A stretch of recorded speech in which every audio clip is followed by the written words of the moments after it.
135 గజాల భూమి కేవలం 8 లక్షలకే. ప్రతి నెల 10,000 మంత్లీ రెంటల్ ఇన్కమ్. వైఎస్ఆర్సీపీ 151 నుంచి 11 స్థానాలకి పరిమితం కావడానికి గల కారణాలు ఏమంటారు?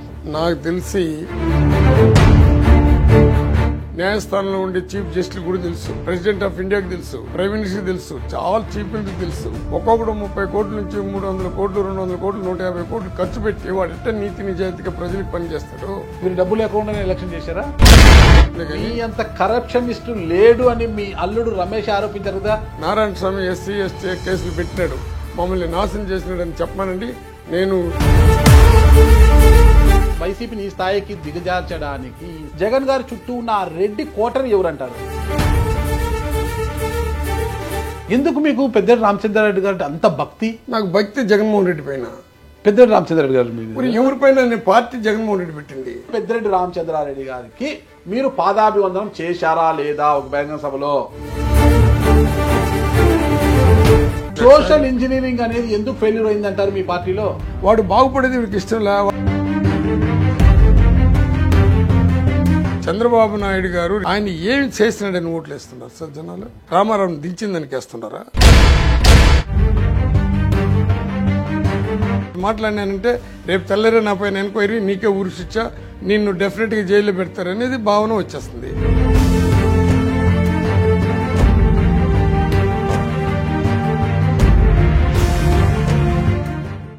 ఎలక్ట్రికల్ వాహనాల రంగంలోనే ఏపీలో తనదైన ముద్ర వేసుకున్న ఎకో తేజాస్ అన్ని రంగాల వారికి అందుబాటులో ఉండే ధరలతో ఈ కంపెనీ ఎలక్ట్రికల్ వాహనాలను తయారు చేసి ఇస్తుంది. అటు 2 వీలర్స్ కావచ్చు, 3 వీలర్స్ కావచ్చు, అన్ని రకాలైన మోడల్స్ కూడా అందుబాటులో ఉంటున్నాయి. ఇకపోతే ఈరోజు మన అతిథి ఏపీ మాజీ ఉప ముఖ్యమంత్రి, వైఎస్ఆర్సీపీ సీనియర్ నాయకులు కలత్తూరు నారాయణ స్వామి గారు మనతో ఉన్నారు. సార్ నమస్తే. ఓనరా? ఓకే. వైఎస్ఆర్సీపీ జిల్లా అధ్యక్షుడి నుండి ఉప ముఖ్యమంత్రిగా, ఎక్సైజ్ శాఖ మంత్రిగా మిమ్మల్ని చూడడం జరిగింది. ఈరోజు మాజీ ఉప ముఖ్యమంత్రి అని సంబోధిస్తున్నాను. ఏంటి దీనికి కారణం ఏంటి? అసలుకి మీరు 2024లో పోటీ చేయలేదు, మీ కుమార్తె కలత్తూరు కృపాలక్ష్మి గారు పోటీ చేశారు జిడిలో నుంచి. అయితే అసలు మీ కుమార్తె ఓటమి అనేది పక్కన పెడితే వైఎస్ఆర్సీపీ ఈ ఘోర వైఫల్యానికి 151 నుంచి 11 స్థానాలకి పరిమితం కావడానికి గల కారణాలు ఏమంటారు? అసలు నాకు తెలిసి స్వతంత్రం వచ్చినాక స్వతంత్ర దేశంలో ఏ ముఖ్యమంత్రి కూడా నా ఎస్సీ, నా ఎస్టీ, నా బీసీ, నా మైనారిటీ అని ఓన్ చేసుకోలే. ఆయన ఓన్ చేసుకునేదే కాకుండా కులము, పార్టీ, మతం అనేది దూరం పెట్టి పేదరికం ఉండే వాళ్ళందరినీ అన్ని కులాల్లో కూడా ఈ నవరత్నాలు తీసుకొని వచ్చి ఇవ్వటం. ఇందిరాగాంధీ దగ్గర నుంచి జగన్మోహన్ రెడ్డి వరకు నాకు అనుభవం కొంత ఉంది, నేను చూస్తూ వచ్చున్నా. బట్ ఇటువంటి సంస్కరణలు తీసుకొని రావాలి, ఈ బడుగు బలహీన వర్గాలు కూడా అందరితో సమానంగా రావాలని ఒక ఆలోచనతోనే ఆయన నా ఎస్సీలు, నా ఎస్టీలు, నా బీసీలు, నా మైనారిటీలని ఒక పదాన్ని వాడారు. అందులో మీకు అందరికి కూడా తెలుసు, డైరెక్ట్గా బటన్ నొక్కినాడు అని అందరూ ఆయన పైన విమర్శిస్తున్నారు. కానీ దాంట్లో ఉండే మూలాలు కానీ నిజంగా తెలుసుకుంటే అన్ని నవరత్నాల కన్నా ఇంపార్టెంట్ నవరత్నాలు 2 నా అనుభవంలో నేను బాగా ఎక్కువగా సంతోషపడిన 2 ఏమంటే, ఒకటి ఎడ్యుకేషను, రెండోది హెల్త్. 2 రత్నాలు మాత్రం ఎవ్వడు ఈ ప్రపంచంలో చేయని రత్నాలు ఈ 2. రాజశేఖర రెడ్డి కూడా ఫీజు రింబర్స్మెంట్ చేశారు. కానీ ఈ అమ్మఒడి అనేది పేదవాడు అనేవాడు, నేను పేదవాడి కడులో పుట్టినాను, మా అమ్మ మేము కూడా గుడిసింట్లో ఉండేవాళ్ళే. నా అనుభవంలో మీకు చెప్పాలనుకుంటే ఖచ్చితంగా అంబేద్కర్ ఆశాభావాలని, జ్యోతి గారు ఆశాభావాలని పూర్తిగా సరళీకృతం చేసుకొని బాగా అర్థం చేసుకొని వాటిని ఇంప్లిమెంట్ చేయాలనే దృక్పథంతోనే ఆయన ఈ పనులు చేశాడు. చాలామంది మాట్లాడుతున్నారు, నేను దానికి వ్యతిరేకంగా మాట్లాడదలుచుకోలేదు. కానీ ఈ స్కీములు ఖచ్చితంగా పేదవాడు స్కావెంజర్ బిడ్డ కూడా ఇంగ్లీష్ మీడియం కావాలి, స్కావెంజర్ బిడ్డ కూడా కలెక్టర్ కావాలని ఒక తపనతో ఆయన పనిచేసినాడు. ఆ తపనతో పనిచేసిన వల్ల ఇంకా చెప్పాలంటే నేను కంటిన్యూగా వరుసగా ఒక 5 నిమిషాలు కూడా చెప్పగలుగుతాను వాటి గురించి. ఆ తపన ఏ విధంగా చేసిందంటే 40% వరకు పేదవాడు అనేవాడు ఓటు వేయకుండా పోతే 40% వచ్చుండదు. ఆ దృక్పథంతో తీసుకొని ఆయన చేయాల్సింది వచ్చింది. వైఫల్యాన్ని గురించి చెప్తే చాలా విషయాలు చెప్పాల్సి వస్తుంది. నా యొక్క ఆలోచన విధానాన్ని మీకు నేను ఖచ్చితంగా ప్రజలకి తెలియపరిచేదానికి ఈ మాట అంటున్నాను.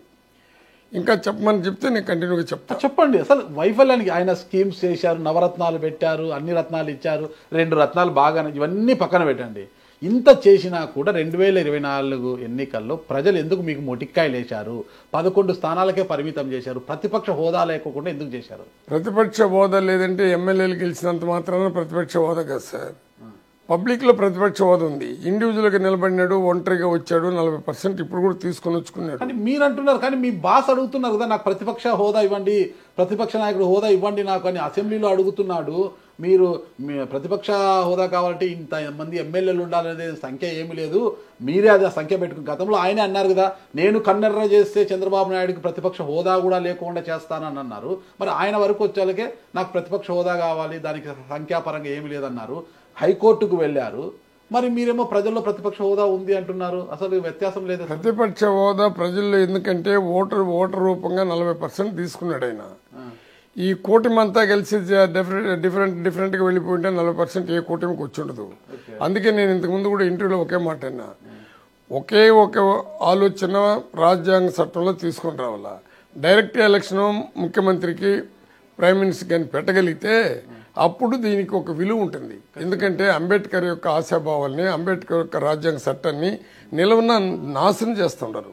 ఎందుకు చెప్తున్నానంటే ఆ చట్టం రావాలి. రెండోది, ఏ ఎమ్మెల్యేలు నిలబడినా, ఏ పార్టీ నిలబడినా 30 కోట్ల నుంచి అంటే నువ్వు ఎక్కడి నుంచి చూసినావు, ఎవరెవరికి ఇచ్చినావని నా పైన కోర్టు కూడా పోకుతారు.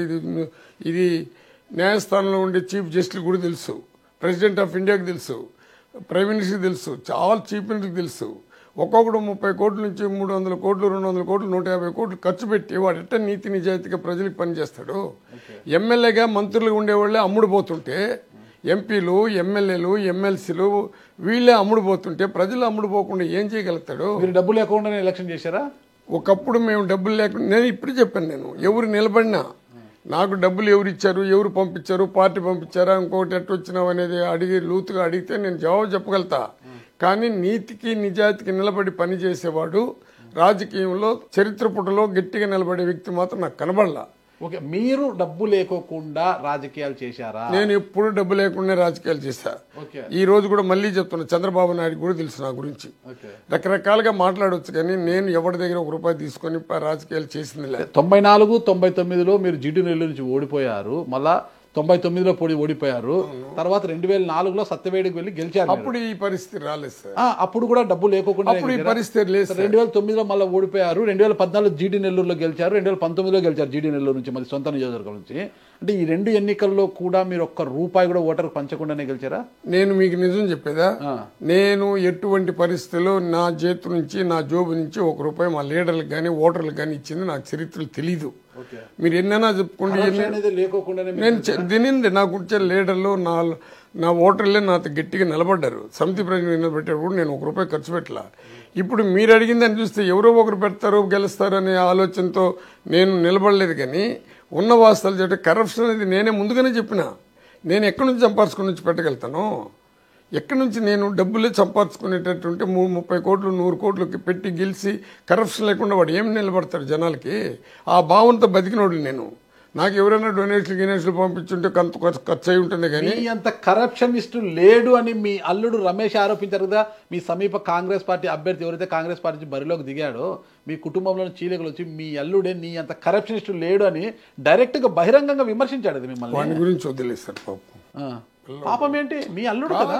వాడి మా అల్లుడే కాదు, ఇంక వద్దులే. ఎందుకంటే మా ఫ్యామిలీ అందరూ ఫ్యామిలీ మాదిరి కాదు నా ఫ్యామిలీ. దానికి వాడికే వాడి విజ్ఞతకు వదిలేస్తున్నాను. పిల్లోడు, వాడి గురించి వద్దు దయచేసి. ఎందుకంటే నేను ఇంకా నోరు తెరిస్తే మా కుటుంబంలో నన్ను చూసుకున్నట్టు ఎవరిని చూసుకోవాలా. నన్ను గురించి వాడికి మొత్తం తెలుసు ఆ పిల్లోడికి. ఇప్పుడు మళ్ళీ వాడి గురించి ఎందుకు కలబెట్టేది? వాడిదో ఆశపడినాడు, వచ్చినాడు. ఈ రాజకీయాల్లో నువ్వు ఈ విధంగా చెప్తే నీకు సీట్ ఇస్తాను, వాళ్ళ విధంగా చెప్తే సీట్ ఇస్తానంటారు. నాకు కరప్టెడ్ అంటే నా ప్రజలు చెప్పాలా, నా కార్యకర్తలు చెప్పాలా, నా కాంట్రాక్టులు చెప్పాలా, నా దగ్గర బెనిఫిట్ పొందిన వాళ్ళు చెప్పాలా. ఎవడైనా ఒక్కడైనా కాంట్రాక్టులు నారాయణ స్వామి ₹10 తీసుకున్నాడు, నారాయణ స్వామి 10 ఎకరాలు ఆక్రమించుకున్నాడు, నారాయణ స్వామి ఈ విధంగా దౌర్జన్యం చేశాడు, నారాయణ స్వామి ఎస్సీ ఎస్టీ కేసులు పెట్టినాడు, మమ్మల్ని నాశనం చేసినాడు అని చెప్పమానండి. నేను మీ ఎదురుగుడిని ఎంట్రీని దాగి చనిపోతా. మరి మీరు ఇంత నిజాయితీ పరుడు, ఇంత నీతి నిజాయితీకి పనిచేశారు. మీరు నిజాయితీకే నిలువుటద్దం. మీరు అసలుకి నాకు తెలిసి 2011 నుంచి అనుకుంటా మీరు జిల్లా అధ్యక్షుడిగా చేశారు. దాదాపు 10 సంవత్సరాలు చేశారు.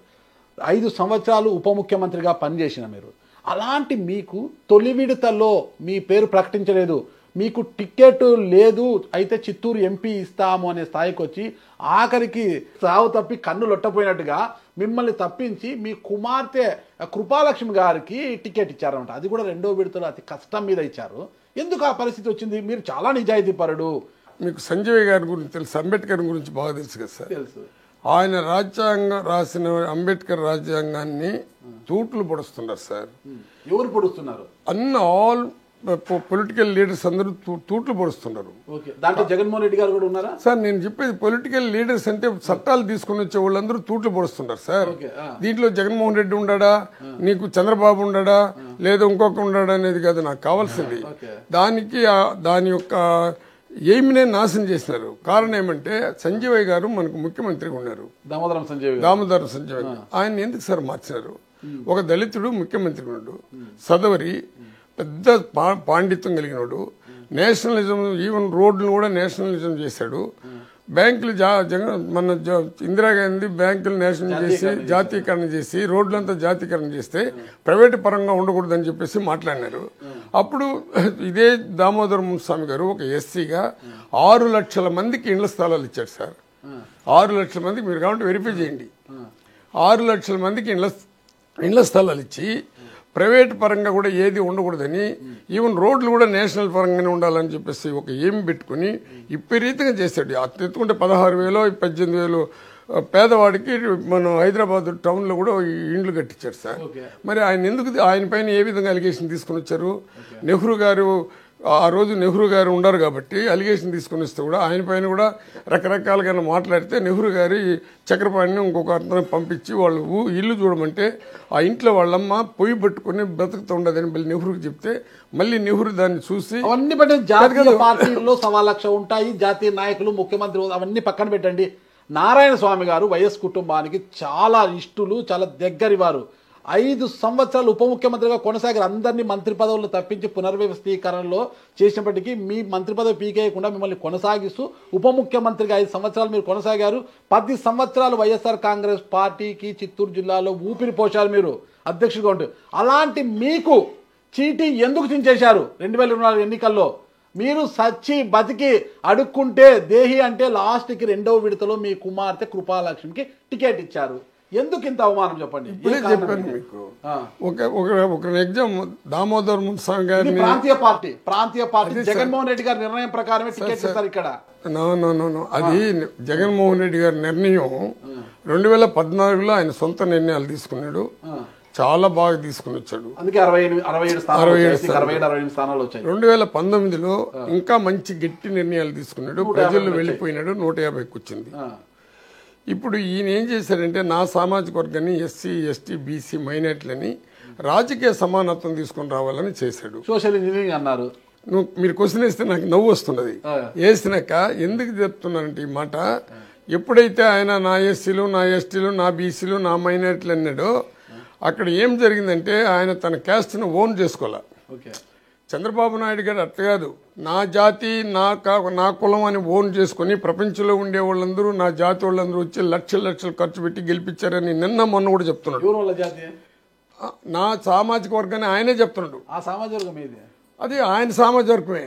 చంద్రబాబు సామాజిక వర్గం ఏదో మీరే చెప్పాలా, ఎందుకంటే నేను కమ్మోళ్ళు లేకపోతే నేను సంతమెంట్ అయ్యి ఫస్ట్ లో.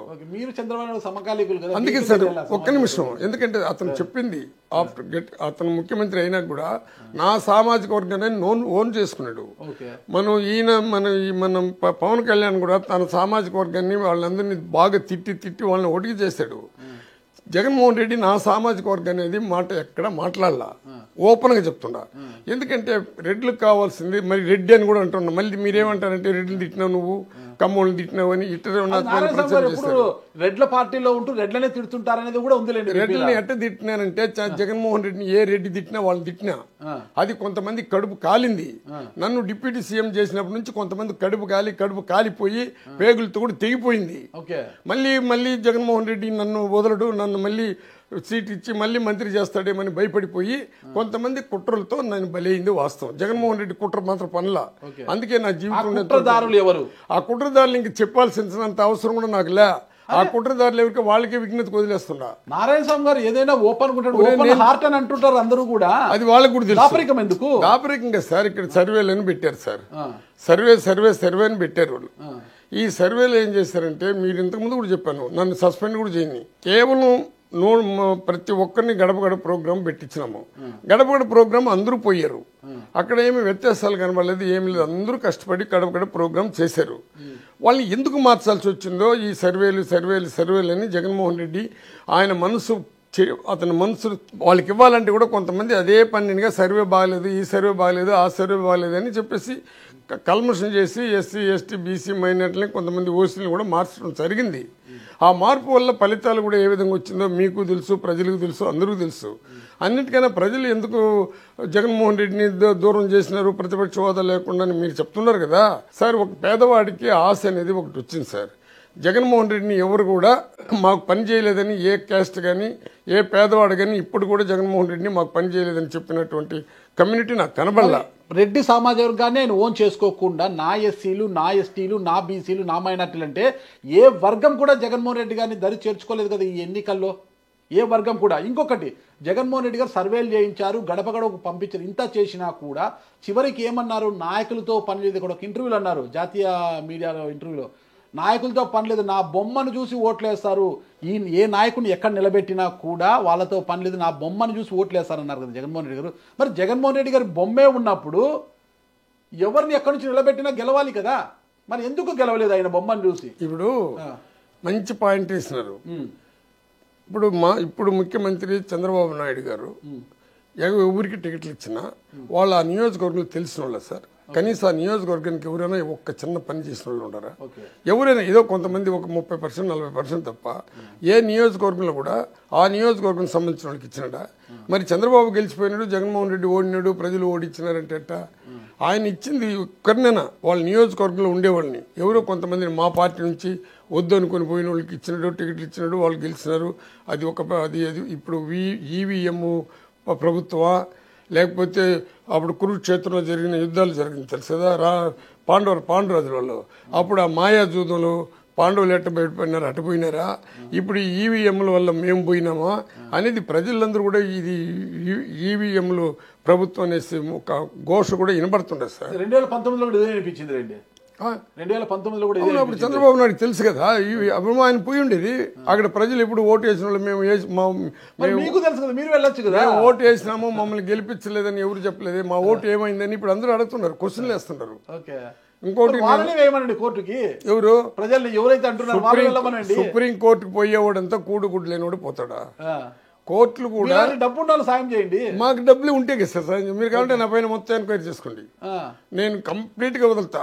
ఎంక్వైరీ చేసి నేను రాజకీయంలో ఎక్కడైనా ఒక ఎకరా సంపాదిస్తున్నా, నేను ఎక్కడైనా ఇండ్లు కట్టుకుని ఉన్నా చేసుకున్నా. మా పిల్లకాయల ముగ్గురు కూడా మంచి పొజిషన్లో ఉండరు.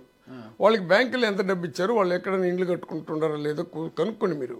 నేను ఎక్కడ భూములు వేసుకునేది కానీ ఇంకోటి కానీ అట్ట మచ్చ నాకు లేదు. నిజాయితీ పరుడిని జగన్మోహన్ రెడ్డి గారు ఎందుకు దూరం చేసుకున్నారు, ఎందుకు టికెట్ ఇవ్వలేదు, మొదటి విడతలో కాకుండా రెండో విడతలో ఎందుకు ఇచ్చారంటే మీరు సమాధానం చెప్పట్లేదు, ఎందుకో భయపడుతున్నారు. నేను భయపడేది నా శక్తి, నాకు భయపడేది అనేది నా ఇంట వంట లేనివాడు సార్. నేను ఓపెన్ చెప్పండి ఎందుకు మిమ్మల్ని. నేను చెప్పేది నీకు డిప్యూటీ సీఎం ఇచ్చారు కదా, అది వచ్చే ప్రోటోకాల్ ప్రకారంగా నాకు ఉపయోగపడింది అనేది బాధ కొంతమందిలో మా పార్టీలో ఉండేవాళ్ళు కూడా ఉంది సార్. దాన్ని ఎట్ట తిప్పాలనేది ఇప్పుడు జగన్మోహన్ రెడ్డి ఆయన స్వయంగా నిర్ణయాలు తీసుకుని ఉంటే అది వేరే పని గుర్తించింది. 24 గంటలు ఆయన దగ్గరికి పోయి ఏదో ఈ సర్వే చేసిన వాళ్ళు కూర్చొని ఈ సర్వేలు చూపించి ఆ మైండ్ని దెబ్బతీశారు.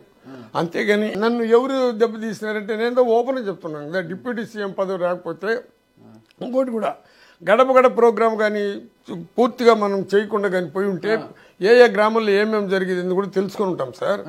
దీనివల్ల కొంత నష్టపడిపోయినామని నేను ఓపెన్ గా చెప్తున్నాను కదా, దీనికి భయపడేది ఏముండదు. ఇప్పుడు ఎవరు అంటుంటేను మీరు శకుని గారు దేనికి సార్ వచ్చి చేరినారు? శకుని ఎందుకు చేరినాడు దుర్యోధనతో? శకుని వచ్చి దుర్యోధను మెచ్చుకోవాలన్నా? అదే విధంగా కొంతమంది జగన్మోహన్ రెడ్డి నాశనం కోరుకున్న వాళ్ళందరూ ఇటువంటి పనులు అంతా చేస్తారు. వాళ్ళు డైరెక్ట్ చెప్పండి ఎవరు వాళ్ళు. జగన్మోహన్ రెడ్డి గారు తెలుసుకుంటారు కదా పెద్దవారు, మీరు చెబితే అవునా వీళ్ళంతా ఉన్నారా? జగన్మోహన్ రెడ్డిని మీరు ఏ విధంగా ఆడిపోసుకుంటున్నారంటే ప్రజలే ఆయనకు ప్రతిపక్ష హోదా ఇవ్వలేదంటున్నారు. ఇప్పుడు నేను ఎవరిపైన ఒకరిపైన నీకు రెడ్లు తిడతా రెడ్లు నేను ఏ రోజు తిట్టలేదు. రెడ్లు లేకపోతే నేను సమితి పెట్టి ఉన్నాను. రెడ్లు లేకపోతే నేను 3-4 పర్యాలు నేను ఎమ్మెల్యే గెలిచి ఉన్నాను. రెడ్లు లేకపోతే నేను సమితి సర్పంచ్ గెలిచి ఉన్నాను. జగన్మోహన్ రెడ్డిని ఎవరైనా రెడ్లు తిడితే ఇప్పుడు వాళ్ళని తిట్టినా. అందులో కూడా ఆ రెడ్లు ఎట్ట తిట్టినారంటే జగన్మోహన్ రెడ్డి గాలితో గెలిచిన వాళ్ళని 23 మందిని ఆయన కొంటే దాంట్లో ఉండే ఆదినారెడ్డి వాళ్ళందరూ కలుసుకొని మేము దరిద్రులని, మేము శుభ్రంగా ఉండమని, మాకు చదువు ఉండదని గలీజ్గా మాట్లాడితే అట్టటి వాళ్ళని నేను మాట్లాడాను. కానీ దాన్ని మీకు తెలుసు కదా మీడియా కథ. ఎందుకంటే మేము ఒక దళితులు కాబట్టి ఎదిగేది ఎవరికి ఇష్టం ఉండదు. ఈ జగన్మోహన్ రెడ్డి ఎప్పుడైనా ఏ పార్టీ అయినా ఈవెన్ ప్రైమ్ మినిస్టర్ కూడా నేను బీసీ అని ఎక్కడ చెప్పుకోవట్లే. ఈయన ఎంతసేపు నా ఎస్సీలు, నా ఎస్టీలు, నా బీసీలు, నా మైనార్టీలు అని చెప్పేసి మమ్మల్ని ఓన్ చేసుకుని అది వేరే కమ్యూనిటీకి అది అసమైపోయింది. ఒక ఆయన చెప్పాడు నాకు పేటనత్వంలో, సార్ పేటనత్వంలో నా ఒక గ్రామానికి పోయినాము, ఎలక్షన్ అప్పుడు పోయినా. దాంట్లో ఒక ఆయన ఏమంటే రమణ అంటే ఆయన పేరు పూర్తిగా కాలం ఇంతకుముందు కూడా చెప్పినాను నేను. అక్కడ ఏం చేశాడంటే ఆయన వైఎస్ఆర్ పార్టీకి మేము వేయం పోయి అన్నాడు. అంటే మన చంద్రబాబు నాయుడు సామాజిక వర్గానికి సంబంధించిన వ్యక్తి. నేను పరిగెత్తిపోయి ఏమండి ఎందుకు అట్లా మాట్లాడతారు, ఎందుకు కొట్లాడుతున్నారు అన్నా. మీకెవరి ఓటు వేస్తారు పోన్నాడు. వాళ్ళ మిస్సెస్ పరిగెత్తి వచ్చింది. ఎవరు వాళ్ళ ఆయన భార్య ఇప్పుడు కూడా వెంకటరెడ్డి అని అతనే ఆర్గ్యూ చేసింది కూడా. పరిగెత్తి వచ్చినప్పుడు ఆమె ఏం జరిగిందమ్మని అడిగినాను నేను. అన్నా ఏందన్నా అన్ని చేస్తుండన్నా మా ఇంటానికి తెక్కలో అన్నా వదిలేనా నువ్వు, ఆయన ఏం చేయలేదు. దానికి ఆయన ఏమన్నాడంటే మనకు 2 ఎకరాలు ఉండదే, మనకు మిషన్ ఉండేది, బావి ఉంది, మనకేమన్నా ఎవరైనా మాల కానీ మాదిగోళ్ళు కానీ గొల్లోళ్ళు కానీ బీసీలు కానీ ఎవరైనా పనికి వస్తుండరా, వాళ్ళకి పథకాలు వేసిన దానివల్ల రాలేదని చెప్పేసి మాట స్టార్ట్ చేశాడు అక్కడ. ఇది జనరల్గా ఎందుకంటే ఒక ఎస్సీలుగా ఉండేవాళ్ళు, ఎస్టీలుగా ఉండేవాళ్ళు ఒకరి దగ్గర పోయి డబ్బులు తీసుకొని బతికే రోజులు చాలా రోజులు జరిగినప్పుడు ఇప్పుడు జగన్మోహన్ రెడ్డి వచ్చినాక ఆ పరిస్థితి దూరం అయింది. కాబట్టి దీన్ని ఏం చేస్తున్నారంటే అన్ని రకాలుగా ఉపయోగించుకున్నారు. ఏ విధంగా దెబ్బతీయాలో ఆ విధంగా దెబ్బతీశారు. మళ్ళీ మీరు నన్ను ఒక క్వశ్చన్ వేయచ్చు, చంద్రబాబు ఇన్ని పథకాలు ఇచ్చినంటే ఆశ పట్టినారు.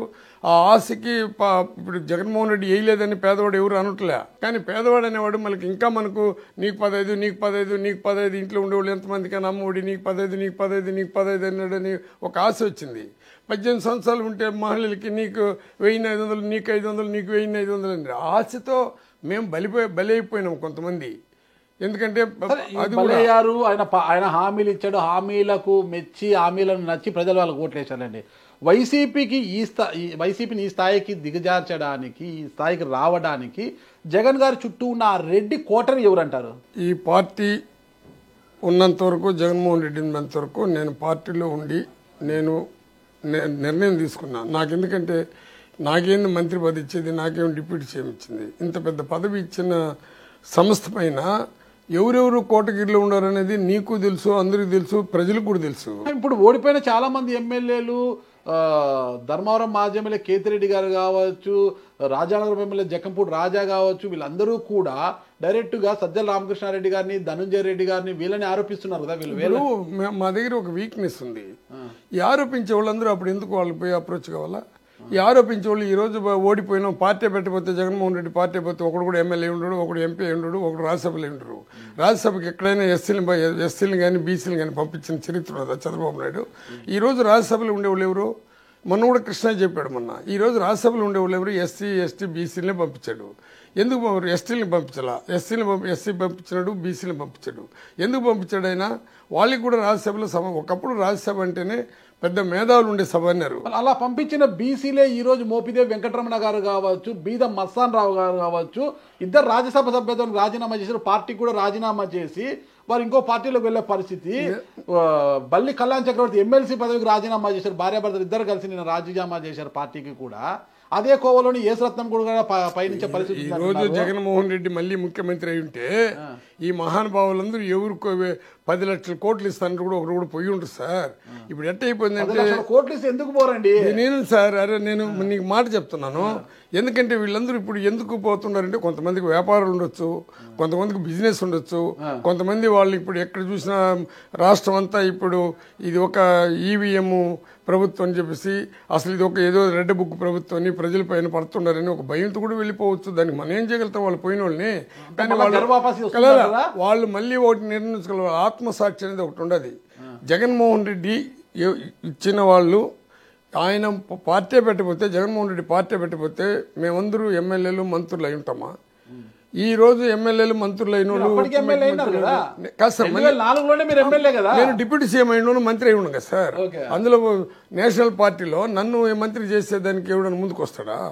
ఈవెన్ రాజశేఖర రెడ్డి వాళ్ళు కూడా కాలేకపోయింది. ఆయన పార్టీ పెట్టకపోతే కూడా చాలా మంది ఎమ్మెల్యే లెవెల్ కాదు, మంత్రుల లెవెల్ కాదు, అది వేరే. తెలంగాణలో కేసీఆర్ గారు టీఆర్ఎస్ పార్టీ పెట్టకపోయి ఉంటే చాలా మంది ఎమ్మెల్యే లెవెల్ కాదు, మంత్రుల లెవెల్ కాదు. ఈ రోజు అది వేరే ఇష్యూ. ఎవరైనా పార్టీ పెడితే వచ్చిన వాళ్ళు సర్వీస్. జగన్మోహన్ రెడ్డికి ద్రోహం చేసిపోయిన పార్టీలో చాలా మంది పోయినారు. ఒకవేళ ఎమ్మెల్యేలు కూడా అయి ఉంటారు, మంత్రులు కూడా మళ్ళీ అయి ఉంటారు. మళ్ళీ ఇప్పుడు 23 మందిలో పోయినారు కదా. ఈ 23 మందికి కొంతమందికి చంద్రబాబు నాయుడు మళ్ళీ ఎమ్మెల్యేలు చేసినారు కదా. ఎవరికైనా మంత్రి పదవులు వాళ్ళకి ఇక్కడ నుంచి పార్టీ పోయిన వాళ్ళకి, పార్టీ నుంచి మారిన వాళ్ళకి చంద్రబాబు కూడా 3 వాతలు పెట్టి ఎవరికి ఎక్కడ పెట్టాలో అక్కడ పెట్టేస్తున్నాడు. ఆయన చరిత్రహీనులు అయిపోతున్నారు. సరే, ఓకే, జగన్మోహన్ రెడ్డి గారు మీ అందరికి మంత్రి పదవులు ఇచ్చారు. డిప్యూటీ సీఎంగా నారాయణ స్వామి గారికి ఉన్న పవర్స్ ఏంటి? అసలుకి మీ పవర్ని ఏ రోజున ఉపయోగించారా? కేవలం డమ్మీ లాగా ఉండిపోయారా? డమ్మీ డమ్మీ డమ్మీ అంటే ప్రాంతీయ పార్టీలో ఏ ముఖ్యమంత్రి ఉన్నా, చంద్రబాబు ఉన్నా, లల్లు ప్రసాద్ యాదవ్ ఉన్నా, మాయావతి ఉన్నా, ఇంకొకరున్నా వాళ్ళకి ఎటువంటి పరిస్థితుల్లో ఇండివిజువల్, ఎందుకంటే సీఎం ఏం డెసిషన్ తీసుకుంటాడో దానికి కట్టుబడి ఉంటారు సార్. మంత్రులకి ఇప్పుడు చంద్రబాబు నాయుడు మాత్రం ఏ మంత్రులకి ఏమి అధికారాలు ఇచ్చేసాడు? ఇంకా 2 నెలలు అయింది. ఇంతకుముందు 20 సంవత్సరాలు 15 సంవత్సరాలు ఉన్నాడు కదా. ఏ మంత్రులు ఏ అధికారులు ఉన్నారు? అక్కడ కూడా బలి అయింది ఎవరు? దళితులు బలి అయినారు. అక్కడ కూడా ఎస్టీలు బదిలైనారు. అక్కడ కూడా ఒకతూరి ఎస్సీ ఎస్టీలకు బీసీలకి టికెట్లు ఇచ్చినట్టు మళ్ళీ కంటిన్యూకి ఇస్తున్నాడు. ఆయన కూడా బలి అయ్యేదంతా మేమే కదా సార్. కూలికి పోయేది మేమే, మోసేది మేమే, కొట్లాడేది మేమే, మళ్ళీ జెండాలు ఎత్తేది మేమే. కానీ బలమైన వాళ్ళే కదా ముఖ్య ఎమ్మెల్యేలుగా మంత్రులుగా అవుతారు, ఎమ్మెల్యేలుగా ఎంపీలుగా అవుతారు. అందువల్ల బలం లేని వాడికి రాజ్యసభ ఇచ్చాడు. ఆయన బలం క్యాస్ట్ పెట్టి రాజ్యసభ పంపించాడు. బాబురావుకు ఒక ఎస్సీ, గొల్లబాబురావు ఎస్సీ, ఆయన దగ్గర ఏమైనా డబ్బులు తీసుకుని పంపించాడా? ఈవెన్ మోబీ నేనంటే ప్రాణం ఆయనకి, ఆయనంటే నాకు కూడా అభిమానం. వీళ్ళ దగ్గర ఏమైనా ఆశపడిన పంపించాడా? ఒకప్పుడు రాజ్యసభకు పోతే కోట్లు ఉండేవాళ్ళు బిజినెస్ పర్సన్స్ పోతూ ఉన్నారు. మరి ఇప్పుడు వాళ్ళు ఎందుకు వెళ్ళిపోయినంటే వాళ్ళ మనస్సాక్షి కడగల. దాన్ని కూడా నారాయణ స్వామిని పట్టుకుని ఎందుకు పోయినారు అంటే నేనేం చెప్పగలుగుతాను?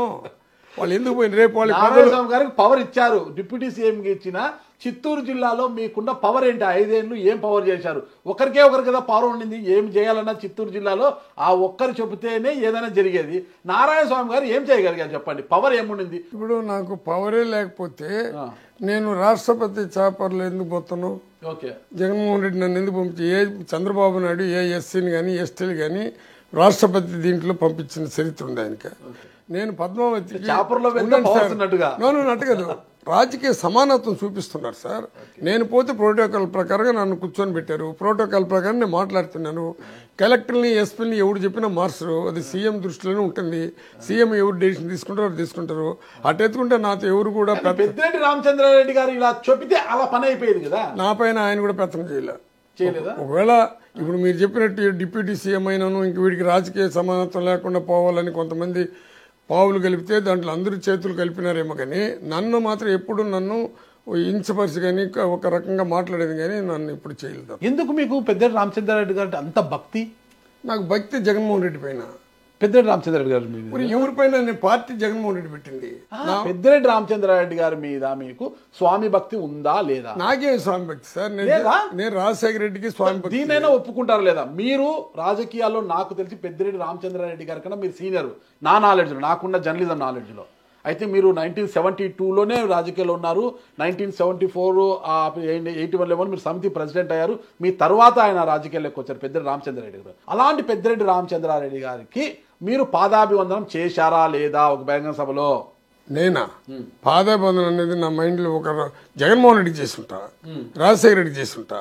మళ్ళీ ఇప్పుడు మీరు ఇట్లా మాట్లాడినారు కదా, మీరు దీన్ని పెడతారో లేదా పబ్లిక్ నాకు తెలియదు. కానీ ఎస్సీ కమ్యూనిటీలో ఎస్సీలు అయిన వాళ్ళు ఎవడో ఒక ఆధారం పట్టుకుని వాడు డబ్బులు పెట్టో వాడు ఇంకోటి పెట్టో గెలిపిస్తే వాడి ఇంటికాడ పోయి సేద్యం చేయాల్సిందే కదా అందరూ.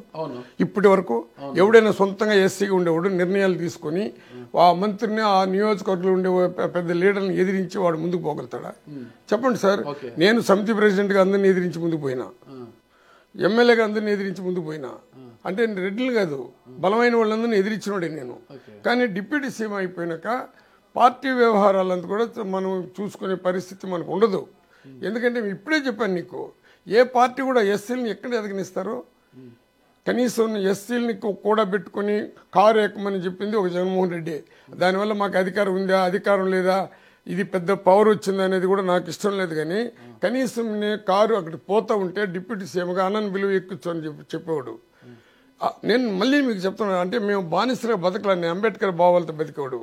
ఈరోజు నా పరిస్థితి ఎట్లుండదంటే, ఇంతకుముందు 3 తూర్లు అడిగినారు, మీరు ఒక డిప్యూటీ సీఎం గుండి నిన్ను 5 సంవత్సరాలు పెట్టుకొని నిన్నెందుకు ఆడిచ్చింది దానికి. నేను ఫస్ట్లోనే జగనన్నకి చెప్పిన, ఈ తూరి మా పాపకి ఇవ్వండి సర్టిఫికెట్ అని చెప్పిన. ఆమెకు కానీ ఇస్తామని చెప్పి కానీ కంటిన్యూగా చేస్తుంటే పాప ఓడే ప్రశ్న కూడా ఉండదు. మాది ఏమైపోయిందో కన్ఫ్యూజన్ స్టేజ్కి పెట్టేసినారు. మీరు చెప్పినట్టు ఒక డిప్యూటీ సీఎం నింది, నువ్వు ఎంపీకి పోవు, నువ్వు ఎమ్మెల్యేకి పోవు, నువ్వు ఎంపీకి పోవు, నువ్వు ఎమ్మెల్యేకి పోవు, నువ్వు ఆడిచ్చేది ప్రజలకందరూ కూడా ఆడిచ్చినారు అనేది భావన వాళ్ళకి కూడా ఉంది. కడన నువ్వు చెప్పినట్టు జగన్మోహన్ రెడ్డి నన్ను ప్రేమతో చూశాడు కాబట్టి నా బిడ్డకి ఇవ్వాలనుకున్నాడు. నువ్వు ఇప్పుడు చెప్పారు కదా నా గాలికి గెలుస్తారని, ఆ దృక్పథంతో మా పాపకి ఇస్తే గెలుస్తాడు, పొలిటికల్గా వాళ్ళని ముందుకు తీసుకొని రావచ్చు అని ఒక ఆలోచనతో కూడా జగన్మోహన్ రెడ్డికి ఉండొచ్చు. మీకు జగన్మోహన్ రెడ్డి గారికి మీ పట్ల చాలా అభిమానం ఉంది కాబట్టి మీ కుమార్తెకు ఎమ్మెల్యే టికెట్ ఇచ్చారు కదా. మీ ఆవిడ పరంజ్యోతి గారిని జెడ్పీ చైర్మన్ చేసుకోవాలని మీరు అనుకున్నారు. అందుకే కార్వేటి నగరం నుంచి మీ భార్యని ఏకగ్రీవంగా గెలిపించుకున్నారు, ఏకగ్రీవం చేసుకున్నారు, పోటీ లేకోకుండా ఏకగ్రీవం చేసుకున్నారు. కానీ జెడ్పీ చైర్మన్ కాకోకుండా అడ్డుకుంది ఎవరు? అది ఓసికి వచ్చింది కదా సార్. ఓకే కానీ రిజర్వేషన్ మార్పించి జనరల్ వచ్చింది, రిజర్వేషన్ అప్పుడప్పుడు మార్పించారు. అంటే మీ ఆవిడని మీరు జెడ్పీ చైర్మన్ చేసుకుంటారని మీ ప్రభుత్వం ఏదనుకుంటే అదే కదా జరిగేది. రిజర్వేషన్లన్నీ కూడా మీకు మనస్ఫూర్తిగా 3 పర్యాలు దండం పెట్టి చెప్తున్నాను, మాకు రిజర్వేషన్లు ఏ విధంగా గుప్తా అని అడిగితే తెలుస్తుంది. కలెక్టర్ గారు ఉన్నాడు, ఎవరా కలెక్టర్ గారు మాకు అదే భరత్ గుప్తా, ఆయన అడిగి తెలుస్తుంది. కనీసం మాకు ఎట్ట రిజర్వేషన్ మార్చారు, ఎట్ట వచ్చింది అనేది నా ఆత్మసాక్షిగా నాకు తెలీదు. అది ఎవరు మార్చారో వాళ్ళ పతనానికి దారి తీస్తుంది. నేను మా మిస్సెస్ ని జడ్పీ చైర్మన్ చేయాలని నా 3 బిడ్డల సాక్షిగా నాకు ఆలోచన లే, నా 3 బిడ్డల సాక్షిగా. మళ్ళీ వీడు కూడా అబద్ధాలు చెప్తాడు అనుకుంటే అది మీకు మీ విజ్ఞత వదిలేస్తుండ. అక్కడ ఏమైందంటే లేడీకి ఇచ్చే లోపల అక్కడ మా లీడర్లో మా ఎస్సీలో కూడా మొత్తం జెంట్స్ కావాలనుకుంటున్న వాళ్ళు కూడా సైలెంట్ అయినారు. అప్పుడు మా పాపకు పెట్టాలనుకునేది వాస్త నేను ఎవరినే ఈ కృపాలక్ష్మికి, ఆమెకి అక్కడ మున్సిపాలిటీలో ఓటు హక్కు కాబట్టి అక్కడ ఓటు హక్కులే. ఇంకా ఎవరు ముందుకు రాలేదు కాబట్టి మా పాపని మా మిస్సెస్ని పెట్టాల్సి వచ్చింది. అంతేగాని నేను రాజకీయంగా నా తరపున నా భార్యని ఉండేటప్పుడు నా భార్య జడ్పీటీ సేవలనే ఆలోచన కూడా నాకు లేదు. కానీ మీరు నమ్మరు, లేకపోతే నువ్వు ఎట్లా యాక్సెప్ట్ చేసినావని మాట్లాడచ్చు. ఇంకా దానికి నేను ఆ క్వశ్చన్ జవాబు చెప్పలేని పరిస్థితిలో ఉండ. ఒక్క నిమిషం ఉండండి. మీరు జిల్లా పెనుమూరులో డిప్యూటీ సీఎం వర్సెస్ విజయానందరెడ్డిగా సాగుతోంది. వీరిద్దరూ ఉగ్రాడంపల్లెలో వేర్వేరుగా గడప గడపకు కార్యక్రమానికి వెళ్లారు. అయితే విజయానందరెడ్డి వెళ్లి వచ్చిన ఇంటికి మరోసారి డిప్యూటీ సీఎం నారాయణ స్వామి వెళ్లారు. డిప్యూటీ సీఎం కు అడుగడుగునా నిరసనలు ఎదురయ్యాయి. గ్రామ సమస్యలపై నిలదీశారు వైసీపీ శ్రేణులు. ఏకంగా వైసీపీకి చెందిన ఓ మహిళ డిప్యూటీ సీఎం పై ధ్వజమెత్తారు. గెలుపు కోసం ఇంటింటా ప్రచారం చేయించుకున్నారని, ఇప్పుడు వైసీపీ నేతలే చంపాలని చూస్తున్నారని ఆరోపించారు. ప్రాణహాని జరిగితే దీనికి వైసీపీ నేతలే బాధ్యత వహించాలన్నారు. గ్రామానికి కనీసం రోడ్డు వేశారా అంటూ ప్రశ్నించారు. ఇదంతా తప్పుడు వార్తలు.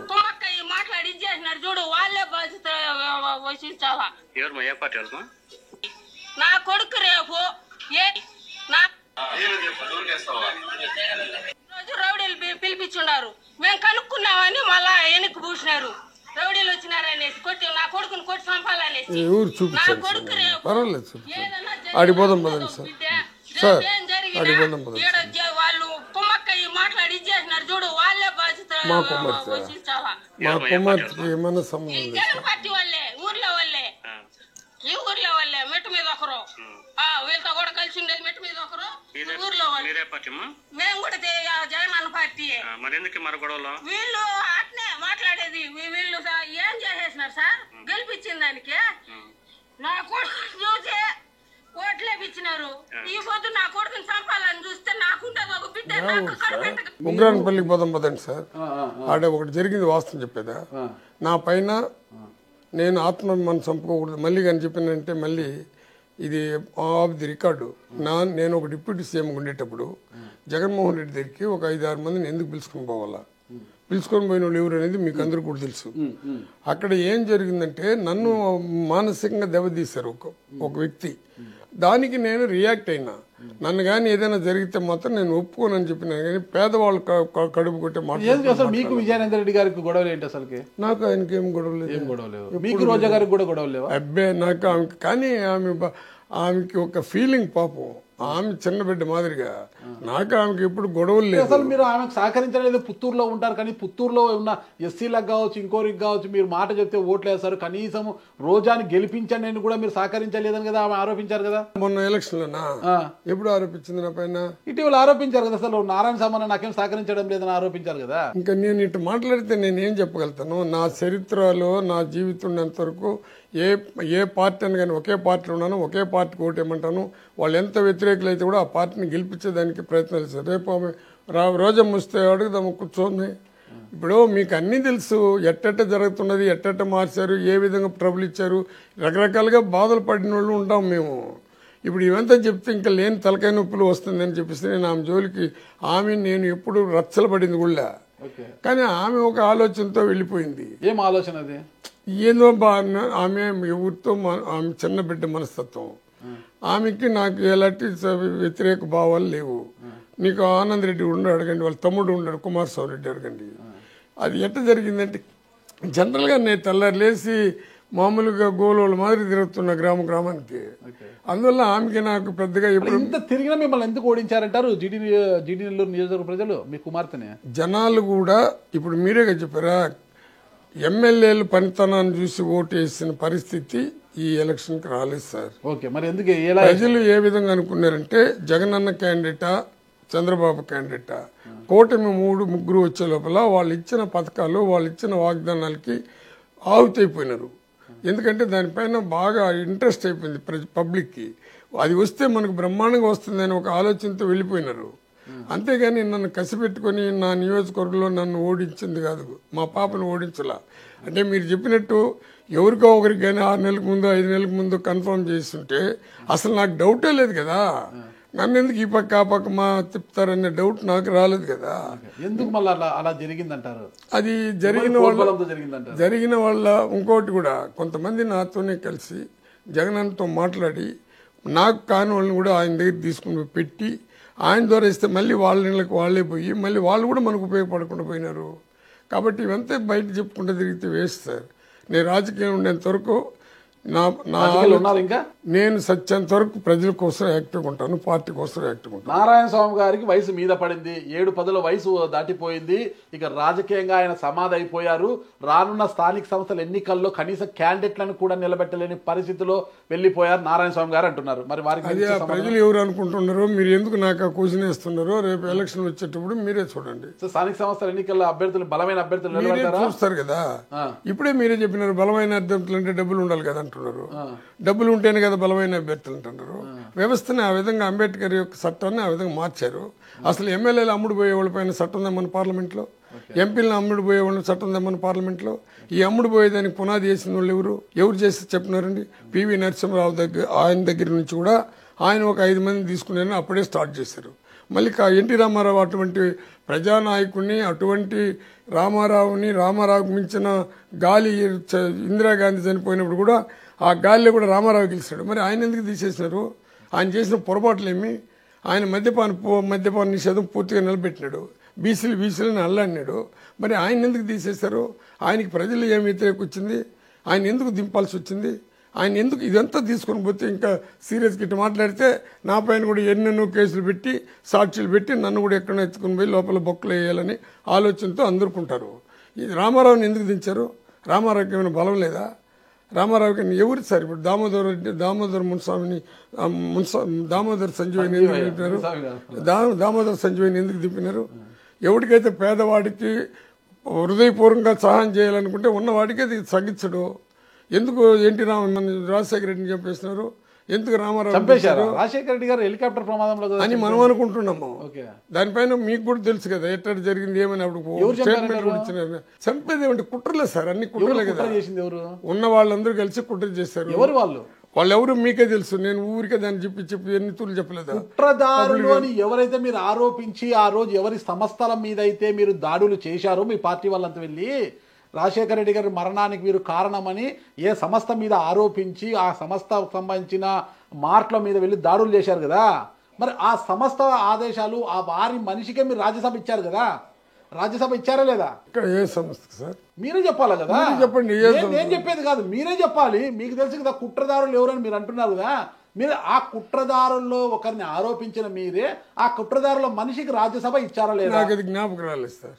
Okay okay. నాకు నిజంగా అందుకే అంటున్నారు నారాయణ స్వామి గారికి వయసు అయిపోయింది, ఇక రాజకీయాలకు పనికి రారు, లోకల్ బాడీ ఎలక్షన్స్ లో కూడా ఆయన క్యాండిడేట్ నిలబెట్టుకోలేరు, ఇంకా రాజకీయంగా ఆయన పని అయిపోయింది అంటున్నారు. ఒప్పుకుంటారా? వయసు అయిపోయింది అంటున్నారు కదా మీరే. నేను వయసు అయింది నన్ను ఇప్పుడు ఏమైంది మళ్ళీ మర్చిపోయినా అంటున్నారు. వయసు అయిపోతే మర్చిపోలేదల్లా నాకు జ్ఞాపకం రాలేదని కూడా వయసు మీద పడితే జ్ఞాపకాలు తగ్గిపోతాయి కాదండి. ఆ మనిషిని గురించి చెప్పదలుచుకోలేదు కాబట్టి నేను చెప్పదలుచుకోలేదు. ఎవరు ఆ మనిషి పోయినోడు, ఎట్టు పోయినాడు, ఎట్టు వచ్చినాడు అనేది నాకు అనవసరం.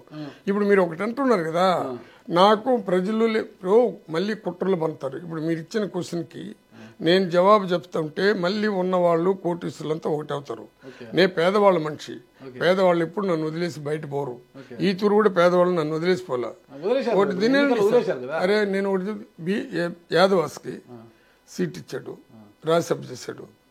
యాదవాస్కి కోర్టు రకరకాలైన కార్పొరేషన్ పెట్టాడు. నేను ఓపెన్గా చెప్తున్నాను. ఎస్సీలకు చేశాడు. అది నేను ఎందుకు పోయినా కార్పొరేషన్ పెట్టారు, కుర్చీలు లేదు, వాళ్ళ కుర్చీలు వాళ్ళే వేసుకొని కూర్చొని రూపాయి ఫండ్ లేకుండా చేశారు. ఏ పార్టీ ముఖ్యమంత్రులు పనులు ఇచ్చినారు సార్? ఈ పదవులు ఇచ్చారు. గతంలో పర్వాలేదు చెప్పుకోదగ్గడం ఉండే. వైసీపీ గవర్నమెంట్ లో కార్పొరేషన్ లో ఎవరికైనా చిల్లిగా ఉంది. అంతెందుకు మీ జిల్లాలోనే చెప్తా, గుండ్లూరు షమీమ్ అస్లాంకి మైనింగ్ కార్పొరేషన్ చైర్మన్ గా ఇచ్చారు. ఆమెకి ఏమన్నా ఒక్క పవర్ ఉండిందా? వెంకటరెడ్డి గారు ఆడినట్లు ఆడింది మొత్తం AP mining corporation. Venkatareddy mining don అంటుంటారు ఇప్పుడు ఆయన అందరూ కూడా. ఆయన ఏమి చెప్తే అది జరిగింది తప్పితే గుండ్లూరు షమీమ్ అస్లాం సంతకాలకు పరిమితమైంది తప్పితే మైనింగ్ కార్పొరేషన్ లో ఏ రోజైనా ఒక పవర్ అనేది ఆమెకు ఉండిందా? మీరు నన్ను ఎట్ట క్వశ్చన్ వేస్తున్నారంటే పవర్ ఉందా లేదని ఆమెని కదా అడగల. మీరు అంటున్నారు డిప్యూటీ సీఎం కదా, అన్ని కార్పొరేషన్లు పెట్టారు, పవర్స్ ఇచ్చారంటున్నారు కదా. ఎవరికేం పవర్స్ ఇచ్చారు? సరే మీకు పవర్స్ ఉన్నాయి కదా, పవర్స్ ఉన్నాయి కదా మీకు డిప్యూటీ సీఎంగా. సరే డైరెక్ట్గా అడుగుతాను, లిక్కర్ స్కామ్లో మీ ప్రభుత్వ హయాంలో జరిగిన లిక్కర్ స్కామ్కి సంబంధించి ఇప్పుడు సిఐడి అధికారులు దర్యాప్తు చేస్తున్నారు. దాంట్లో మీ పేరు కూడా తెరపైకి వస్తుంది. దాని గురించి ఏమంటారు? అసలుకి చంద్రబాబు నాయుడు పబ్లిక్ మీటింగ్లో గంగాధనీరులో సాక్షాత్ ఇప్పుడు ముఖ్యమంత్రి చంద్రబాబు నాయుడు గారే నారాయణ స్వామి పాపం, అయ్యో పాపం, టీ కూడా తాగడో స్టేట్మెంట్లు కాబట్టి నాది రికార్డ్ చేశారు కదా, దాన్ని కూడా రికార్డ్ చేసుకోండి. అతను ఎక్కడైనా చవరాలు పెట్టినాడేమో, దాంట్లో ఏమైనా తగులుకుంటాడేమో పాపం అని చెప్పేసి ముందుగానే 6 నెలలకు ముందుగానే 164 సీట్లు వస్తుందని ఎడ తెలుసు వాళ్ళకి. ప్రజలు ఓటు వేయక ముందుగానే 164 సీట్లు గెలుస్తామని ఎడ తెలుసు వాళ్ళకి. ఆ రోజు అదే స్ట్రైట్గా చెప్తాను. ఇప్పుడు చెప్తున్నాను, మేము ఏ డెసిషన్లు తీసుకోలేదు, కొత్తగా డిస్టిలరీలు పెట్టుకోలేదు. నేను అసెంబ్లీ కూడా చెప్పినాను. ఇంకొకరిని ఈ మామూలుగా వాలంటీర్లు ఇది షాపులో పెట్టినాం కదా సూపర్వైజర్లు వాళ్ళని కూడా ఓన్లీ ఇంటర్వ్యూలు పెట్టి కలెక్టర్లు జేసీలుగా సెలెక్ట్ చేసుకునే వాళ్ళు. కానీ నా రికమెండేషన్ లెటర్లు ఇచ్చి పంపించింది నాకు తెలియదు. రెండోది ఏ డిస్టిలరీకి కూడా కొత్తగా లైసెన్స్లు ఇవ్వలేదు నేను. ఇప్పుడు సొసైటీ అని ఉండదు. అది ఈ సొసైటీ మీకు తెలుసు కదా, సొసైటీది ఎక్సైజ్ సంబంధించింది. దాంట్లో సొసైటీలు ఉండేవాళ్ళు ఏ డెసిషన్ తీసుకున్నా నాతో డిస్కషన్ చేసి తీసుకునేదిలే. అటెత్తుకుంటే నేను ఓపెన్గా చెప్పాలంటే ఏదైనా తప్పు నేనే చేసి ఉంటే, నేనే చవరలు పెట్టుంటే, నేను ఇప్పుడు దళితుడనిగా చెప్పడం లేదు. ఏ దళితుడైనా అన్యాయం చేస్తుంటే అసలు అవినీతిని గురించి మాట్లాడే చరిత్ర ఏ పార్టీకైనా ఉందా? ఇప్పుడు ఈ లిక్కర్ స్కామ్ గురించి ఏపీలో 2019-24 జరిగిన లిక్కర్ స్కామ్ గురించి ఏపీ బేవరేజ్ ఎండి వాసుదేవరెడ్డి గారు ఇరుక్కున్నారా, ఇరికించారా? సార్ ఇంకోటి చెప్పేదా, ఏ గవర్నమెంట్ లేదు సార్ లిక్కర్ స్కామ్ రాందా? ఓకే, చంద్రబాబు పైన రాలేదు సార్. రాలేదన్నా ఏం చేశారు అంటున్నా. చంద్రబాబు పైన రాలేదు లిక్కర్ స్కామ్. ఏం చేశారు మీరు అంటున్నా? ప్రతి దాంట్లో వస్తుంటుంది సార్. ఈ ముఖ్యమంత్రి వస్తే ప్రభుత్వం మారిన వెంటనే ఏపీ బేవరేజ్ ఎండి వాసుదేవరెడ్డి గారి మీదే మొదటగా దాడులు జరిగాయి, ఇంటిపై దాడులు జరిగాయి, మొత్తం రికార్డులన్నీ స్వాధీనం చేసుకున్నారు, ఆయన అరెస్ట్ చేసే పరిస్థితి వచ్చింది, ఆయన కోర్టును ఆశ్రయించారు కదా. మరి వాసుదేవరెడ్డి ఈ స్కామ్ లో ఇరుక్కున్నారా మీరు ఇరికించారా? ఇప్పుడు రెండింటికి వాసుదేవరెడ్డి జవాబు చెప్పాలా. ఓకే, ఇరుక్కున్నాడా ఇరికించిన అనేది ఆయన మనస్సాక్షికి ఆయన జవాబు మీరు చెప్పాలి. పాలసీలు తయారు చేస్తారు, ఆ పాలసీని అమలు చేసే బాధ్యత వాసుదేవరెడ్డిది. పాలసీలు తయారు చేసింది ఎవరు? ఇక్కడ కొత్త పాలసీలు లేవు కదా సార్. మరి కొత్త పాలసీ లేనప్పుడు ఆయన ఎందుకు ఈ రోజు సిఐడి ఇబ్బంది పెడుతుంటే మీరందరూ గమ్మనున్నారు? ఇప్పుడు మీకు తెలుసు మార్గదర్శి ఏమైంది సార్. ఇప్పుడు ఓకే, కోప్పడద్దండి. సిఐడి కేసులు మళ్ళీ విత్డ్రా చేసుకున్నారు. ఎందుకు చేయాలా? ఏమి పలానా దానికి అవన్నీ అవాస్తవాలు అని, ఇది కూడా అవాస్తవాలని మళ్ళీ గవర్నమెంట్ వచ్చిందంటే దీన్ని విత్డ్రా చేసుకునేది. ఓకే, ఏం సార్ మళ్ళీ గవర్నమెంట్ వస్తుందా మీది? 100% వచ్చి తీరుతుంది. ఎలా వస్తుంది అది మీరు చూసుకోండి సార్. 2029లో ఎట్లా వస్తుంది ప్రజలు సార్. ఇప్పటికే వై నాట్ 175 అని మీరు 2024 ఎన్నికల్లో వస్తే ఈ రోజు వై నాట్ వాష్ అవుట్ అనేది బయట వినిపిస్తుంది. అంటే పడవకి చిల్లు పడి అలా వెళ్ళిపోయినట్టుగా ఒక్కొక్కరుగా పార్టీ నుంచి వెళ్ళిపోతున్నారు. అసలుకి ఈరోజు జగన్మోహన్ రెడ్డి గారి నాయకత్వాన్ని నమ్మే పరిస్థితి లేదంటున్నారు అందరూ కూడా. మరి ఈ పరిస్థితులు ఎలా వస్తుంది? ఓటర్స్ ప్రజలు ఓట్లు వేస్తారా, లీడర్లు స్టేట్మెంట్ల ద్వారా ప్రభుత్వాలు ఉంటుంది సార్. మరి లీడర్లను నమ్మడం లేదు కదా మీరు? కాదు మీరు చెప్తుండారు ప్రజలు ఓటేసి గెలుస్తున్నారా? ఈ స్టేట్మెంట్ల ద్వారా రేపు వాషౌట్ అయిపోతుందా? అప్పుడు కూడా 23 మందిని తీసినారు సార్. అప్పుడు కూడా జగన్మోహన్ రెడ్డి గాల్లో గెలిచిన వాళ్ళు 23 మందిని తీసినారు.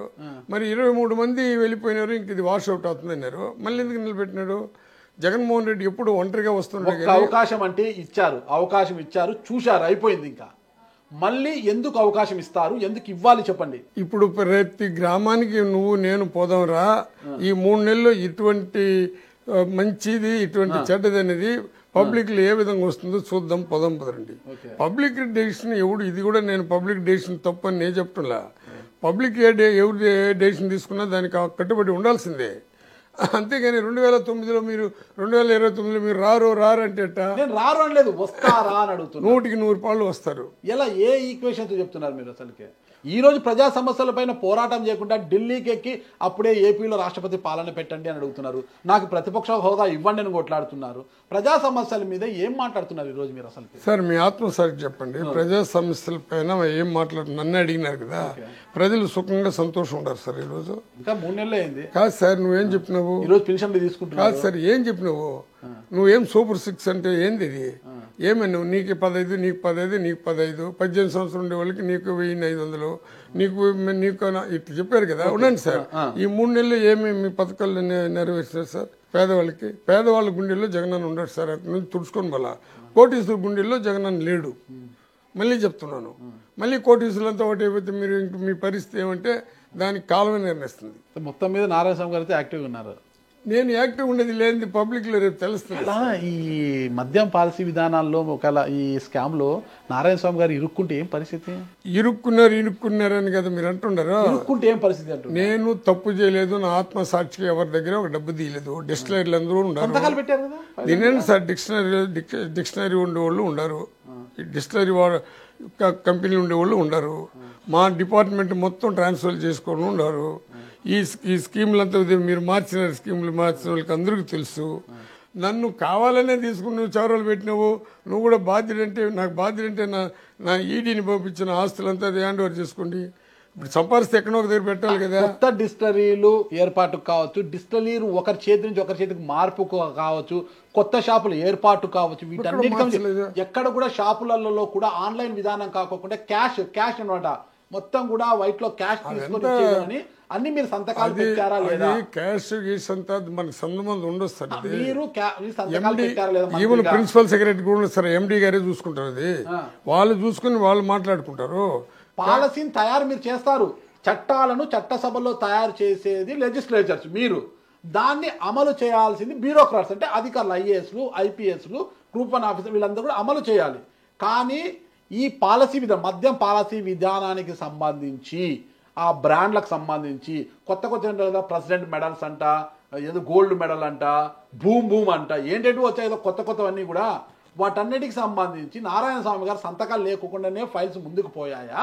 ఫైల్స్ అన్ని కూడా సంతకాలు పెట్టారు. ఎందుకు సార్ రేపు ఎంక్వైరీ చేస్తున్నారు కదా, నిజాలు నిగ్గు తేలుతారు కదా, దాన్ని ఎందుకు ఇప్పుడు కాంట్రవర్సీగా మాట్లాడేది? నేను కాంట్రవర్సీ ఏం చేయట్లేదు, అడుగుతున్నా. అరే పర్వాలేదు, ఒకవేళ మీ మెడకు ఉచ్చు బిగించుకుంటే. నాకు మెడకు ఉచ్చు లేదు, బిగించేది లేదు, ఏమి ఉండదు. అంటే బిగిస్తే మీ బోటి వాళ్ళు కావాలని బిగించాల్సిందే, దాంట్లో ఫలితం ఉండదు. కాదు సార్, దాంట్లో ఫలితం ఉండదు. చంద్రబాబు ఆత్మసాక్షికి నేను ఎట్టేటోడు తెలుసు. నేను ఆయన ఒకే తూరి ఎమ్మెల్యేగా ఒకే తూరి రాజకీయానికి వచ్చినాము. నేను ఎట్టేటోడు, నా క్యారెక్టర్ ఎట్టేటో చూడ. ఈ రోజు మళ్ళీ నీకు చెప్తున్నాను, ఇది కరెక్ట్గా పెట్టండి. సమితి అధ్యక్షుడిగా నా పైన క్యాండిడేట్ నిలబెట్టినాడు చంద్రబాబు నాయుడు. ఆ రోజు నా పైన ఎవడు ధైర్యంగా పోటీ ఇలా మున్సామప్ప నిలబెట్టినాడు. మున్సామప్ప గెలిచిన వెంటనే నన్ను జిల్లా పరిషత్ చైర్మన్ చేస్తానని చెప్పేసి రోసయ్య గారు రిటైర్డ్ అయినాడు ఐఏఎస్ ఆఫీసరు, వెంకటస్వామి వాళ్ళిద్దరిని పంపించినాడు. నేను పోనని చెప్పిన. మళ్ళీ 23 మందిని తీసుకునేటప్పుడు నా దగ్గరికి మనుషులు వచ్చారు. నేను ఇప్పుడు ఆమె చనిపోయింది, ఆమె ఆదికేశ్వర నాయుడు భార్య. ఆ రోజు కూడా నేను పోనని చెప్పిన. నా క్యారెక్టర్ టోటల్గా చంద్రబాబు నాయుడు తెలుసు. ఒకవేళ నేను ఎక్కువగా చంద్రబాబుని విమర్శించున్నా వ్యక్తిగతంగా విమర్శించాల, నేను ఒక పద్ధతిగా పోయి ఉంటాను. ఒకవేళ నా పైన కసి ఏమున్నా నా క్యారెక్టర్ తెలుసు, నేను ఎట్టేటోడు తెలుసు, నేను డబ్బు తీసేవాడా డబ్బు తీయనోడు అనేది ఆయన ఆత్మసాక్షికి తెలుసు. ఒకవేళ ఆయన కూడా ఆత్మసాక్షి లేదు, ఒకవేళ నా పైన కావాలని పెట్టాలంటే అన్నిటికీ నేను రెడీ. నేను అంతే కదా, ఉచ్చు బిగిస్తే ఇప్పుడు ప్రస్తుతానికి మొత్తం మీద అయితే అందరూ కలిసి మీ ప్రభుత్వంలో చేసిన తప్పులన్నిటికీ కూడా వాసుదేవ్ రెడ్డి గారిని బలి చేస్తున్నారు కదా. ఎవరెవరు బలి అవుతారో రేపు ఎంక్వైరీలు తేలిపోతుంది కదా సార్.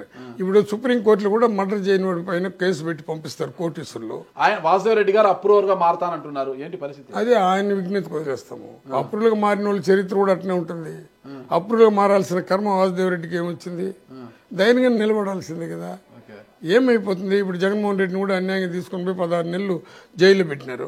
ఏం చేయగలిగినారు? అంటే చంద్రబాబు నాయుడు గారు మీరు 57 రోజులు 51 రోజు ఐ థింక్ జైల్లో పెట్టారు. ఏం చేయగలిగారు? ఇప్పుడు ఆయన ముఖ్యమంత్రి అయ్యారు. ఉన్నవాడు ఎవరైనా జగన్మోహన్ రెడ్డి పక్కన నిలబడినోడు ఒకటి చెప్పండి సార్. ఏ కోర్టులు కానీ ఏ సుప్రీం కోర్టులు కానీ ఏదైనా సరే ఉన్నవాడి కోసం తప్పిస్తున్నారా, లేనివాడి కోసం తప్పిస్తారా? ఇండ్ల స్థలాలు ఇచ్చిన 1.5 సెంటు ఇచ్చిన దానిపైన కూడా స్టేలు తెచ్చారు. ఆ స్టేల్ అంతా అట్నే కంటిన్యూ అయింది. పేదవాడికి 1.5 సెంటు ఇల్లు ఇస్తే వాడు జోలికి పోవట్లే. ఉన్నవాడు చెరువులంతా ఆక్రమించుకున్నారు. ఈరోజు ఏదో గిరువులు అంటున్నారా? నేను రామోజీరావు పైన మాట్లాడుకుని చనిపోయినానా, ఆయన కూడా ఒక 6-7 చెరువులు ఆక్రమించుకున్నాడా? రేవంత్ రెడ్డి రేపు ధైర్యంగా అది వికెట్ చేయించగలుగుతాడా? చెప్పండి సార్. కాబట్టి ఎక్కువగా మాట్లాడేదంటే పేదవాడికి ఆకలితో ఉండేవాడికి తెలుస్తుంది సార్ బాధలు. నారాయణ స్వామి గారు పేదవారి పక్షం, నేను ఎప్పుడు పేదవాళ్ళ పక్షం. మరి చిత్తూరు జిల్లాలో నారాయణ స్వామి గారు ఎవరి వర్గం? పెద్దిరెడ్డి రామచంద్రారెడ్డి గారి వర్గమా, ఆయన వ్యతిరేక వర్గమా? నాకు పెద్దిరెడ్డికి వ్యతిరేక వర్గమా, పెద్దిరెడ్డి వర్గం అనేది నేను నా ఆత్మసాక్షిగా నా వర్గం వచ్చి జగన్మోహన్ రెడ్డి వర్గం. జగనన్న వర్గంతో నేను ఉంటాను. జగనానికి వర్గమే లేదంటే కూడా నేను కూడా జగనన్నతోనే ఉంటాను. ఒక చిత్తూరు జిల్లా అయితే వర్గాలు 2గా ఉన్నాయి కదా. అక్కడ అది మాత్రం మిమ్మల్ని మాత్రము చిత్తూరు జిల్లా ప్రజలు గోపి అంటుంటారంట. గోడ మీద పిల్లి, ఎటు బలం ఉంటే అటువైపు అలా దుంకుతుంది. నేనా? నాకు చరిత్ర తెలిసిన నీకు ఇంకా ఏమన్నా మాట్లాడేస్తాను కోపం వచ్చి. నా చరిత్ర తెలిసినోడు కోపంతోనే ఆ రోజు గడప నోను గడప నువ్వు నిరూపించినావంటే నేను నీకు ఏం చెప్పినా ఒప్పుకుంటాను. నేను అంత నీచానికి దిగజాను. నేను గడప పిల్లి అయితే ఎప్పుడో చంద్రబాబు దగ్గరికి వెళ్ళిపోతాను సార్. ఈ పార్టీలోనే అటు ఇటుగా ఆడుతుంటారు. ఎవరితో ఆడినాను నేను? ఎవరితో ఆడలా. ఎందుకంటే ఒక డిప్యూటీ సీఎం ఇచ్చినాక నా వల్ల ఎవరు కూడా బాధపడకూడదని నాకు జిల్లా అధ్యక్షుడు ఇచ్చాడు. మీ మనస్సాక్షి కూడా తెలుసు. నేను ప్రతి నియోజకవర్గానికి పోయినా ప్రతి నియోజకవర్గంలో తిరిగినాను, వచ్చినాను. నేను ఎక్కడ కానీ దాగుకొని ఉండిందిలా. నేను ఒక పార్టీ ఇంకొకరు గ్రూప్ అనేది లేదు. నా గ్రూప్ జగన్మోహన్ రెడ్డి గ్రూపు, జగన్తోనే ఉంటాను. నాకు ఎన్ని బాధలు వచ్చినా ఎన్ని కష్టాలు వచ్చినా జగన్మోహన్ రెడ్డితోనే ఫైట్ చేస్తాను. కానీ ఇంకొకరితో గ్రూపే ఉంది నాకు. ఈవెన్ పెద్దిరెడ్డి రామచంద్రెడ్డితో నాకేమైనా ప్రాపర్టీ విషయంలో ఆయన నేను కొట్టుకున్నామా, లేదా ఇంకేమైనా పదవుల విషయంలో కొట్టుకున్నామా? ఎప్పుడు మీరు ఆయనతో గొడవపడలేదు. ఆయన అంటే ఎప్పుడు మీకు స్వామి భక్తి ఉంటుంది. స్వామి భక్తి నాకు ఉండేది రాజశేఖర రెడ్డి పైన, మళ్ళీ జగన్మోహన్ రెడ్డి పైన, ప్రజల పైన ఉండదు సార్. నాకు ప్రజలే స్వాములు, ఓటర్లే నాకు భక్తులు, నా లీడర్లే నా భక్తులు. ఒకవేళ నాకు స్వామి భక్తి ఉంటే నన్ను రాజకీయంగా ఎన్ని తూర్లు ఓడినా ఏం చేసినా నీకు నేను ఎమ్మెల్యేగా చూడాలని చెప్పినటువంటి రాజశేఖర రెడ్డికి భక్తుడిగా ఉన్నాను. నన్ను పార్టీ పెట్టినప్పుడు నేను అందరికన్నా ముందు పోయినాను. నేను ఒకవేళ డబ్బున్నా డబ్బు లేకపోయినా ఏం లేకపోయినా కానీ నన్ను ఎమ్మెల్యేగా చేసి 2 పర్యాలు చేసి నన్ను మంత్రి చేసి డిప్యూటీ సీఎం చేసినాడు. ఆయనకి భక్తుడిగా ఉంటా. ఇది ఏం సార్, ఎంత సంపాదించినా ఎన్ని కోట్లు పెట్టుకున్నా మనం ఎన్ని చేసినా చనిపోతే 6 అడుగులు ఇటు 2 అడుగులు లేదా కాలిస్తంత బూడిది. దీనికి ఎందుకు సార్ తపన? ఎవరి కోసం మనం తపన పడాలా? మొత్తం మీద 2029 ఎన్నికల్లో నారాయణ స్వామి గారు బరిలో ఉంటారా, కుమార్తె కృపాలక్ష్మి గారే మళ్ళా కొనసాగుతారా? ఇప్పుడు మా పాపనే కొనసాగించాలని నా ఆశ. ఓకే. కాలాలు ఏ విధంగా నిర్ణయిస్తుందో, కాల పరిస్థితి ఏ విధంగా ఉంటుందో జగన్మోహన్ రెడ్డి డెసిషన్కి కట్టుబడి ఉంటాము. ఈసారి బాగా బలవంతుల్నే బరిలోకి దింపాలని జగన్మోహన్ రెడ్డి గారు ఫిక్స్ అయిపోయారట. బలవంతులు అంటే ఎవరు సార్? డబ్బున్నవారు. ఈయన చంద్రబాబు ఎవరికి ఇస్తున్నారు సార్? మరి ఆ రోజు ఆయన ఎవరికి ఇస్తారు? పేదలకు ఇస్తారు. పేదలకు ఒక రాజ్యసభ మీరు ఇప్పుడు మాట్లాడుతాను, రాజ్యసభ పేదవాడికి చంద్రబాబు నాయుడు ఏ పేదవాడికని ఇచ్చినాడా? పోనీ బీసీలకి ఎవరికైనా మీరు పేదవాడికి ఇచ్చి సాధించింది వాళ్ళంతా వెళ్ళిపోతున్నారు కదా. మళ్ళీ ఈ రోజు పేదవాడు ఆర్ కృష్ణయ్య గారికి ఏ ఉద్దేశంతో ఇచ్చారు? ఇప్పుడు చెప్పేదా, పేదవాడు బలవంతుడు అవ్వాలంటే వాడికి ఎడ్యుకేషన్ ఇంపార్టెంట్ అని జగన్ అన్న ఆలోచించాడు. ఎడ్యుకేషన్ వస్తే సంపద వస్తుందని ఆలోచించాడు. మేము పేదవాళ్ళు ఏ పార్టీలో ఉన్నా మేము బలవంతులు కాలేకపోతున్నాం కాబట్టి మేము బానిసలుగా బతకాలని మేమంతా వెళ్ళిపోతున్నామని నీ ద్వారా నేను కూడా ఒప్పుకోవాల్సిందే. ఏం సార్ మీరు ఎందుకు వెళ్ళిపోతున్నారు? ఎందుకంటే మేము బలహీనులు, ఇంకా బలవంతులు కాలా. ఈ సమాజంలో మమ్మల్ని దగ్గర ఎంతసేపు మా కులాలు పెట్టే ఓటు అడుగుతారు. నువ్వు ఎస్సీ, నువ్వు బీసీ, నువ్వు ఎస్టీ, నువ్వు మైనారిటీ, కుల వ్యవస్థ పోయేంత వరకు బలవంతులు పరిపాలనలో ఉంటుంది సార్. బలహీనులే కాదు, మీ పార్టీ నుంచి బలవంతులు కూడా ఎలక్షన్స్ కు ముందు వెళ్లారు. వేమిరెడ్డి ప్రభాకర్ విపిఆర్ గారు ఎందుకు మీ పార్టీని వీడి వెళ్ళారంటారు? అది వేమిరెడ్డి ప్రభాకర్ రెడ్డిని అడగండి సార్ ఏం జరిగిందో. మీకు తెలుసు, డిప్యూటీ సీఎం కదా మీరు. డిప్యూటీ సీఎం మా వాళ్ళు వెళ్ళిపోతున్నారు, మా వాళ్ళు మేము బలవంతులు కాలేదు, మేము బలహీనులు అంటున్నారు కదా. అందరినీ అంటున్నాం మీరు, మీ సామాజిక వర్గం విషయానికి వచ్చి అందరినీ అంటున్నాం మీరు. అగ్రవర్ణాల జోలికి వచ్చేసరికి ఆయన్ని అడగండి అని ఎలా అంటారు? మీ సామాజిక వర్గం చెందిన వరప్రసాద్ గారు మీ పార్టీని ఎందుకు వీడి వెళ్ళారు? బల్లి కళ్యాణ్ చక్రవర్తి ఎందుకు వీడారు ఇప్పుడు మీ పార్టీ? బల్లి చక్రవర్తికి ఎమ్మెల్సీ సీటు ఇంకొక జన్మ అయితే కూడా వచ్చి ఉంటుంది సార్. నా జాతిని నేనే మైనస్ గా మాట్లాడుకుంటున్నా. పార్టీ పెట్టి ఆయన ఇచ్చినప్పుడు ఇప్పుడు ఎందుకు వెళ్ళిపోయినారంటే ఏ కర్మతో వెళ్ళిపోతున్నారో, ఏమి అనుభవించాలని వెళ్ళిపోతున్నారో దేవుడికి తెలియాలా, వాళ్ళ మనస్సాక్షికి తెలియాలా. వాళ్ళని పట్టుకుని ఎందుకు వెళ్ళిపోతాను? ఇప్పుడు నేను ఎస్సీల పైన ఎప్పుడు ఒక స్టేట్మెంట్ ఇచ్చిందిలే, బీసీల పైన ఇచ్చిందిలే, రైతుల పైన కూడా ఇచ్చిందిలే. కానీ నన్ను ఎంత ఆడిచ్చారంటే ఈ ఎలక్షన్లో, ఇప్పుడు నీ నోట్లోనే వచ్చింది రెడ్డిని తిడుతున్నావు. ఏ రెడ్డిని తిట్టినాను నేను? ఈవెన్ శ్రీకాంత్ రెడ్డి కూడా అడిగినాను నన్ను, నా రెడ్డిని తిట్టినామంటాను. ఏ రెడ్డిని తిట్టినానన్నా? పెద్దిరెడ్డి రామచంద్ర రెడ్డి కూడా ఎన్నో తూర్లు ఏం రెడ్డిని తిడుతున్నామన్నా. వీళ్ళందరూ పోయి జగన్ అన్న దగ్గర రెడ్డిలు తిడతాడు అన్నాడు. ఆ జగన్మోహన్ రెడ్డి సార్ కూడా రెడ్డిని ఎందుకైనా తిడుతున్నామని నన్ను అడగలా.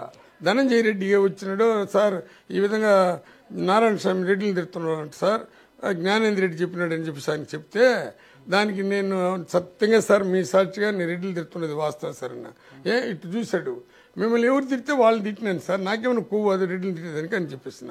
ఇది ఎట్ట ప్రచారం చేసిన ధనంజయ పెత్తనం ఆయన ధనంజయ రెడ్డిని అడగండి. ఇప్పుడు ఈ రోజు మీరు అడిగేదానికి క్వశ్చన్ చెప్పాలనుకుంటే ఏ ముఖ్యమంత్రి దగ్గర కొంతమంది వాళ్ళకి సలహాదారులు ఉంటారు సార్. ఈ రోజు ఇప్పుడు మేము ద్వేషించే వాళ్ళందరూ కూడా ఒకవేళ వాళ్ళ వీక్నెస్ ఇటు సార్ పోయినామని మేము చెప్తే కూడా ఆ రోజు అందరూ వాళ్ళతో కూడా అప్రోచ్ అయిన వాళ్ళు కదా సార్. ఈ రోజు వాళ్ళు దూరం అయిపోయినారు, ఓడిపోయినారు, ఇంకా పనికిరారని చెప్పేసి వాళ్ళ పోయిందంటే అట్లా ఎత్తుకుంటే ఇప్పుడు మార్చాల్సిన అవసరం ఏముందని అడిగేది వీళ్ళు. ఎందుకు మార్చినారని అడిగేది వీళ్ళు. ఆ క్యాండిడేట్లనే ఏమి క్యాండిడేట్లు ఎందుకు మారాలా మేము? ఏమి చెప్పండి ఎందుకు మార్చారు? గడప పోయినప్పుడు అందరూ గడప ప్రోగ్రామ్ చూశారు. బట్ నేను ఒకటే చెప్పిన, చంద్రబాబు నాయుడు తన సామాజిక వర్గాన్ని ఓన్ చేసుకున్నాడు, ప్రపంచంలో ఉండే వాళ్ళందరూ వచ్చాడు. ఇప్పుడైనా జగనన్న తన సామాజిక వర్గాన్ని ఓన్ చేసుకోవాలా. ఇప్పుడు ఎట్టున్నది కులాల పైన రావాలి అంటారు. అరే ఎడ్డే కదా ఆయన అన్ని జాతులను తీసుకుంటారు. తన సామాజిక వర్గం అంటున్నారు. అరే దాన్ని ఓన్ చేసుకున్న వాళ్ళు గెలుస్తున్నారు కదా సార్. ఈయన అన్ని సామాజిక వర్గం ప్రకారంగా తన సామాజిక వర్గాన్ని కూడా ఓన్ చేసుకోవాలంటున్నాను. రెడ్లను ఓన్ చేసుకోవాలి అంటారు మీరు. నీ రెడ్లకే సార్ అన్ని, అంటే వీళ్ళకి రెడ్లకి కేవలం అధికారానికన్నా కూడా గౌరవం ఎక్కువ సార్. వాళ్ళకి గౌరవం లేదని వాలంటీర్ వ్యవస్థ పెట్టినారు. మాకు గౌరవం లేదని లీడర్లంతా ఒక చేతులు ఎత్తేస్తారు సార్, రియల్గా ఓపెన్గా చెప్పాలంటే. అంతేగాని జగనన్న పైన కసి పెట్టుకుని కదా సార్ వాళ్ళకి ఆ ప్రేమ అనేది పోయిందని చెప్తున్నారు. ఇప్పుడైనా మేము దాన్ని సర్దిద్దుకొని వాళ్ళకి అన్ని జాతుల్లో లీడర్లకి అట్ట గౌరవిస్తున్నాడు అట్లా వాళ్ళకి కూడా గౌరవించమని నా రిక్వెస్ట్ మీ ద్వారా. అంతేగాని గౌరవించాలి రెడ్లనా? అన్ని జాతుల లీడర్ని. అన్ని జాతులను గౌరవించారని మీరే చెప్తున్నారు, గుండెల్లో పెట్టుకున్నారంటున్నారు. అంటే ఓన్లీ పేదవాళ్ళని పెట్టుకున్నారు సార్. కోటీశ్వరులంతా మేము దూరం అయినామని కదా ప్రచారం. ఇప్పుడు కోటీశ్వరులను కూడా జగనన్న గుండెల్లో పెట్టుకోవాలి. నేను చెప్పేది పేదవాళ్ళకి సహాయం చేసేటప్పుడు కోటీశ్వరులను కూడా దగ్గర పెట్టుకోవాలని మీరు నాకు పదే చెప్తున్నారు. కాబట్టి సామాజిక వర్గం అనేది అన్ని చంద్రబాబు బాగా ఉపయోగించుకున్నాడు సార్. పవన్ కళ్యాణ్ బాగా ఉపయోగించుకున్నాడు. సోషల్ ఇంజనీరింగ్ అనేది ఎందుకు ఫెయిల్యూర్ అయింది అంటారు మీ పార్టీలో? లేక స్వతంత్రం వచ్చినాక ఇప్పుడే కదా సార్ స్టార్ట్ అయింది. దీంతో వ్యతిరేక భావాలు ఎక్కువ వస్తుంది కదా సార్. ఎందుకు చేసింది అంటే ఉన్న వాళ్ళందరూ ఓటే అవుతారు సార్. వాడు బాగుపడేది వీడికి ఇష్టంలా, వాడు చదువుకునేది వీడికి ఇష్టంలా, వాడు ఇంజనీర్. నీకు కారం చెడు ఎందుకు చంపినారు అంతమంది చెప్పండి. మీరు ఇంత అనుభవం ఉంది కదా, కారం చెడు ఎందుకు చెప్పినారు? ఆడందరూ ఇంజనీర్లు డాక్టర్లు అయినారు. వాళ్ళకి సెల్యూట్ కొట్టలేకుండా, దాన్ని చూడలేకుండా, చెరువులను కూడా నీళ్లు దాక్కుండా మమ్మల్ని చేశారు. మాకేమి న్యాయం జరిగింది? ఎక్కడ సార్ ఎస్సీలకి న్యాయం జరగాలంటే చరిత్ర ఇప్పటివరకు ఎక్కడ ఎస్సీలకి పూర్తి స్వేచ్ఛ ఎక్కడొస్తున్నది? ఎస్టీలు కానీ బీసీలు కానీ ఊరికే మేము ఇంకొకరి దగ్గర పోయి వాళ్ళు ఆ సామాజిక వర్గంలో పోయి దండం పెట్టుకుని తిరగాల్సిందే. కానీ మేము ఇండివిజువల్ తిరిగితే ఒక్కరోజు కూడా మమ్మల్ని తిప్పుంటారు. ఏమి అందరికి విరోధం అయిపోయినా బయట కూడా ఉంటారు. రాజశేఖర రెడ్డి గారు మిమ్మల్ని మీకైతే పవర్స్ ఇచ్చారు కదా, వాడు ఇండివిజువల్ గా పవర్స్ ఇచ్చారు కదా. అప్పుడు మనకు మంత్రి పదవి లేదు కదా సార్. అప్పుడు నేను చెప్పిందంతా జరిగింది కదా సత్యవేళ్ళ, అన్నీ జరిగింది కదా సార్. ఇప్పుడు కూడా జగన్మోహన్ రెడ్డిని కూడా నేను మాట్లాడకూడదు. కానీ ఈ జగన్మోహన్ రెడ్డి గారు పిల్లబట్టి ఎస్సీ నియోజకవర్గంలో మాత్రం ఇన్ఛార్జ్ సపరేట్ గా ఉన్నారు కదా. ఇప్పుడు పవర్ అంటున్నారు కదా మీరా. జగన్మోహన్ రెడ్డి నాకు పవర్ ఇచ్చిన దాన్ని నేను ఉపయోగించుకున్నాను సార్. ఏ విధంగా అంటే విపరీతమైన రోడ్లు ఇప్పించిన అది నాకు పవరే కదా. ఒకరి పైన ఆధారపడలా. గుళ్ళు విపరీతంగా 90 గుళ్ళు ఎస్సీ ఎస్టీ బీసీ కాలనీలకి 98 గుళ్ళు ఇచ్చిన, ఓసీలకి 23 గుళ్ళు తీసుకుని పోయి పెట్టించిన. నేను కంప్లీట్గా ఏది చేసినా ప్రజల కోసం తప్పించిన. ప్రాజెక్టులు కూడా 3 ప్రాజెక్టులు తీసుకుని వచ్చిన, పబ్లిక్ కోసం తప్పించినాను. కానీ నేనేది కుల పిచ్చి పట్టుకుని, మత పిచ్చి పట్టుకుని, పార్టీ పిచ్చుకుని, ఒకరిని ద్వేషం చేసుకుని తప్పించలా. అన్ని మతాలు మాదివే. జనాలంతా పేదవాడికి ఏ మతం ఉండదు సరే. ఆకిలి ఉండే పేదవాడికి ఏ మతం ఉండదు. మతాల పేరు చెప్పి, కులాల పేరు చెప్పి ఓటు అడిగే పరిస్థితి పోవాలని జగన్మోహన్ రెడ్డి కుల వ్యవస్థకు, మత వ్యవస్థకు, పార్టీ వ్యవస్థకు దూరంగా ఉండాలనుకున్నాడు. పబ్లిక్ కోసం పని చేయాలనుకున్నాడు. అదంతా కొంత దెబ్బతిన్నాము, లేదని చెప్పలేదు నేను. ఓకే, మొత్తం మీద తీసుకుంటే 2029లో మళ్ళా బౌన్స్ బ్యాక్ అవుతారు, ఖచ్చితంగా అధికారంలోకి వస్తాము అంటారు. దానికి సందేహాలు ఎందుకు సార్? అంతేనా? సందేహమే వద్దు, ఫిక్స్. దానికి సందేహం వద్దు. ప్రజలు ఆదరిస్తారు. ప్రజలు ఎప్పుడు కూడా ఒక తూరి మోసపోతాము. చంద్రబాబు నాయుడు గారు రేపే కూడా నన్ను అరెస్ట్ చేయండి. ఆయన ఏమి చేసినాడని ఓట్లు వేస్తున్నారు సార్ జనాలు. రామారావుని దించిన దానికి వేస్తున్నారా? రామారావు గాళ్ళు గెలిచిన వాళ్ళని డబ్బులు ఇచ్చి కొనిన దానికి వేస్తున్నారా? చంద్రబాబు నాయుడు మోడీని తిట్టి పోసుకున్నాడు, మోడీతో కలిసిన దానికి వేస్తున్నారా? పవన్ కళ్యాణ్ తిట్టిన దానికి కలుసుకున్నారని వేసినారా? ఏవి లేదా ఆయన ఇచ్చిన మేనిఫెస్టోలో ఏది జరిగిందని వేసినారు చెప్పండి. ఇటు మాట్లాడినానంటే రేపు తెల్లరే నా పైన ఎంక్వైరీ, నీకే ఊరు శిక్ష, నిన్ను డెఫినెట్గా జైల్లో పెడతారనేది భావన వచ్చేస్తుంది. ఎందుకు వేశారు చెప్పండి? పలాంది చెప్పినారు. 89 మీకే తెలుసు కదా, ఎన్టీ రామన్ దించినప్పుడు మద్యపాన నిషేధం పూర్తిగా పెడతానన్నాడు. మద్యపాన నిషేధం ఎప్పుడు వచ్చింది? అసలు మద్యపాన నిషేధం వల్ల రామారావు బయట వచ్చాడు. రామారావుకి అంత పెద్ద గాల్లో గెలిచినట్టుకే అతని దగ్గర ఆయన గాల్లో గెలిచిన వాళ్ళు ఎమ్మెల్యేలను కొనిన దానికి ఏమైనా ప్రజలు ఎన్టీ రామన్ ఆదరించినారా? ఎన్టీ రామన్ ఆదరించినారా చెప్పండి. ఎన్టీ రామన్ దించినప్పుడు ప్రజలు ఏమైనా మూమెంట్ తీసుకున్నారా? ఎందుకంటే అన్ని ప్రతి ఒక్క వాళ్ళకి కావాల్సిన పెద్ద సంస్థలు కానీ పెద్ద పేపర్లు కానీ వాళ్ళకి సపోర్ట్ చేసింది. మరి ఇదే చంద్రబాబు నాయుడు నేను మద్యపాన నిషేధం పెడతాను, 2 రూపాయలు కంటిన్యూ చేస్తానని చేసినాడా? మరి ఎందుకు వేసినారు? మళ్ళీ 2004లో ప్రామిస్లు చేశాడు కదా, మేనిఫెస్టో పెట్టింది కదా, ఎందుకు వేసినారు?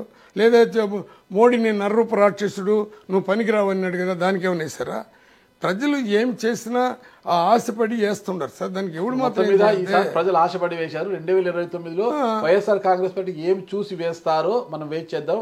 నారాయణ స్వామి గారు అయితే ఇదే ఆశల పల్లకిలో ఇలాగే వెళ్తూ ఉండాలి. ఖచ్చితంగా నారాయణ స్వామి గారు మళ్ళీ 2029లో మళ్ళా ఒకసారి ఎమ్మెల్యే అయ్యి మళ్ళా ఉప ముఖ్యమంత్రి కావాలని అయితే నేను ఖచ్చితంగా కోరుకుంటున్నాను. మీకు దండం పెట్టి లాస్ట్ లో ఒక మాట చెప్తున్నాను. ఇంగ్లీష్ మీడియం ఉండేంత వరకే చంద్రబాబుని కూడా నేను రిక్వెస్ట్ చేస్తున్నా మీ ద్వారా. పేదవాడు ఆ రోజు డాక్టర్ అంబేద్కర్ ఇంగ్లీష్ మీడియం చదువుకోకపోతే రాజ్యాంగ చట్టాలు రాసున్నాడు. గాంధీ ఇంగ్లీష్ చదువుకోకపోతే స్వతంత్రానికి బాటుపడినాడు. నెహ్రూ ఈ రోజు వాళ్ళ ఆస్తులంతా దేశానికి అప్పగించానంటే ఆయన ఇంగ్లీష్ చదువుకుంటే పోయినాడు. ఇందిరాగాంధీ కోటీశ్వర బిడ్డలంతా ఇంగ్లీష్ చదవాలా? కూడుగుడ్డు లేని వాళ్ళు ఇంగ్లీష్ పదం చదవకూడదు. తెలుగే మాకు కావాలంటే తెలుగుని ఏమో వదిలేమని ఇగ్నోర్ చేయమని నేను చెప్పలా. చంద్రబాబు నిజంగా పేదల పైన ప్రేమ ఉంటే ఇంగ్లీష్ మీడియంని సిబిఎస్ సిలబస్ని ఖచ్చితంగా పెట్టమని, ఆరోగ్యశ్రీని ఈ రెండింటిని బాగా డెవలప్ చేయమని చెప్పేసి మెడికల్ పరంగా మన ఎడ్యుకేషన్ ప్రకారంగా ఈ రెండు చేయమని సార్ నేను కూడా ఆయనకు దండం పెడతాను. ఎందుకంటే ఇవి లేకపోతే పేదవాడు ముందుకు రాలేడు సార్. ఈరోజు మాలో కూడా కలెక్టర్లు అయినారంటే వాళ్ళు ఇంగ్లీష్ మీడియం చదవకపోతే వాళ్ళు ఎట్ట వస్తారు? ఈరోజు ప్రైవేట్ పరం చేస్తే ఇప్పుడు అంతా జాతీయ పరంగా ఉండేదంతే మళ్ళీ ప్రైవేట్ పరంగా వెళ్ళిపోతున్నది. ఫ్యాక్టరీలు ప్రైవేట్ అన్ని పార్టీలు ఉండే ముఖ్యమంత్రులు అట్నే చేసినారు. ఆ రోజు ఇందిరాగాంధీ ఎందుకు జాతీయం చేసింది ఫ్యాక్టరీలంతా, ఎందుకు రోడ్లంతా జాతీయం చేయింది? ఈరోజు అవును సార్. ఇప్పుడు ఇంకోటి కూడా బ్యాడ్ అని మీరు అంటున్నారు, కానీ కాంట్రాక్ట్ కూడా 100 కోట్ల రూపాయల కాంట్రాక్టరు 60 కోట్లు కూడా ఖర్చు పెట్టాడు. మళ్ళీ వాడు తిరిగేదానికి పార్టీకి డబ్బులు ఇచ్చేదానికే సరిపోతుంది. మరి అది ఎన్ని తూర్లు పోతుంది, ఎన్ని తూర్లు దాన్ని రిపేర్ చేయాలా? ఒక రోడ్ని సార్ ఎన్ని పర్యాలు సార్ రిపోర్ట్ చేస్తుంది? పర్మనెంట్గా ఒక రోడ్డు వేసే పరిస్థితిలో ఉందా? సరే, ఈ సమస్యలకన్నిటికీ కూడా 2029లో మీరు పరిష్కారం చూపుతారు, అంతవరకు వెయిట్ చేయండి సార్. ఖచ్చితంగా మీరు అధికారంలోకి వస్తామంటున్నారు. మీరు అదే ఆలోచనతో అదే ఆశతోనే ఉండాలి నారాయణ స్వామి సార్. మళ్ళీ ఒకసారి మీరు ఎమ్మెల్యేగా గెలవాలి, డిప్యూటీ సీఎం కావాలని కోరుకుంటున్నాను సార్. Thank you sir. నమస్తే. నమస్కారం సార్.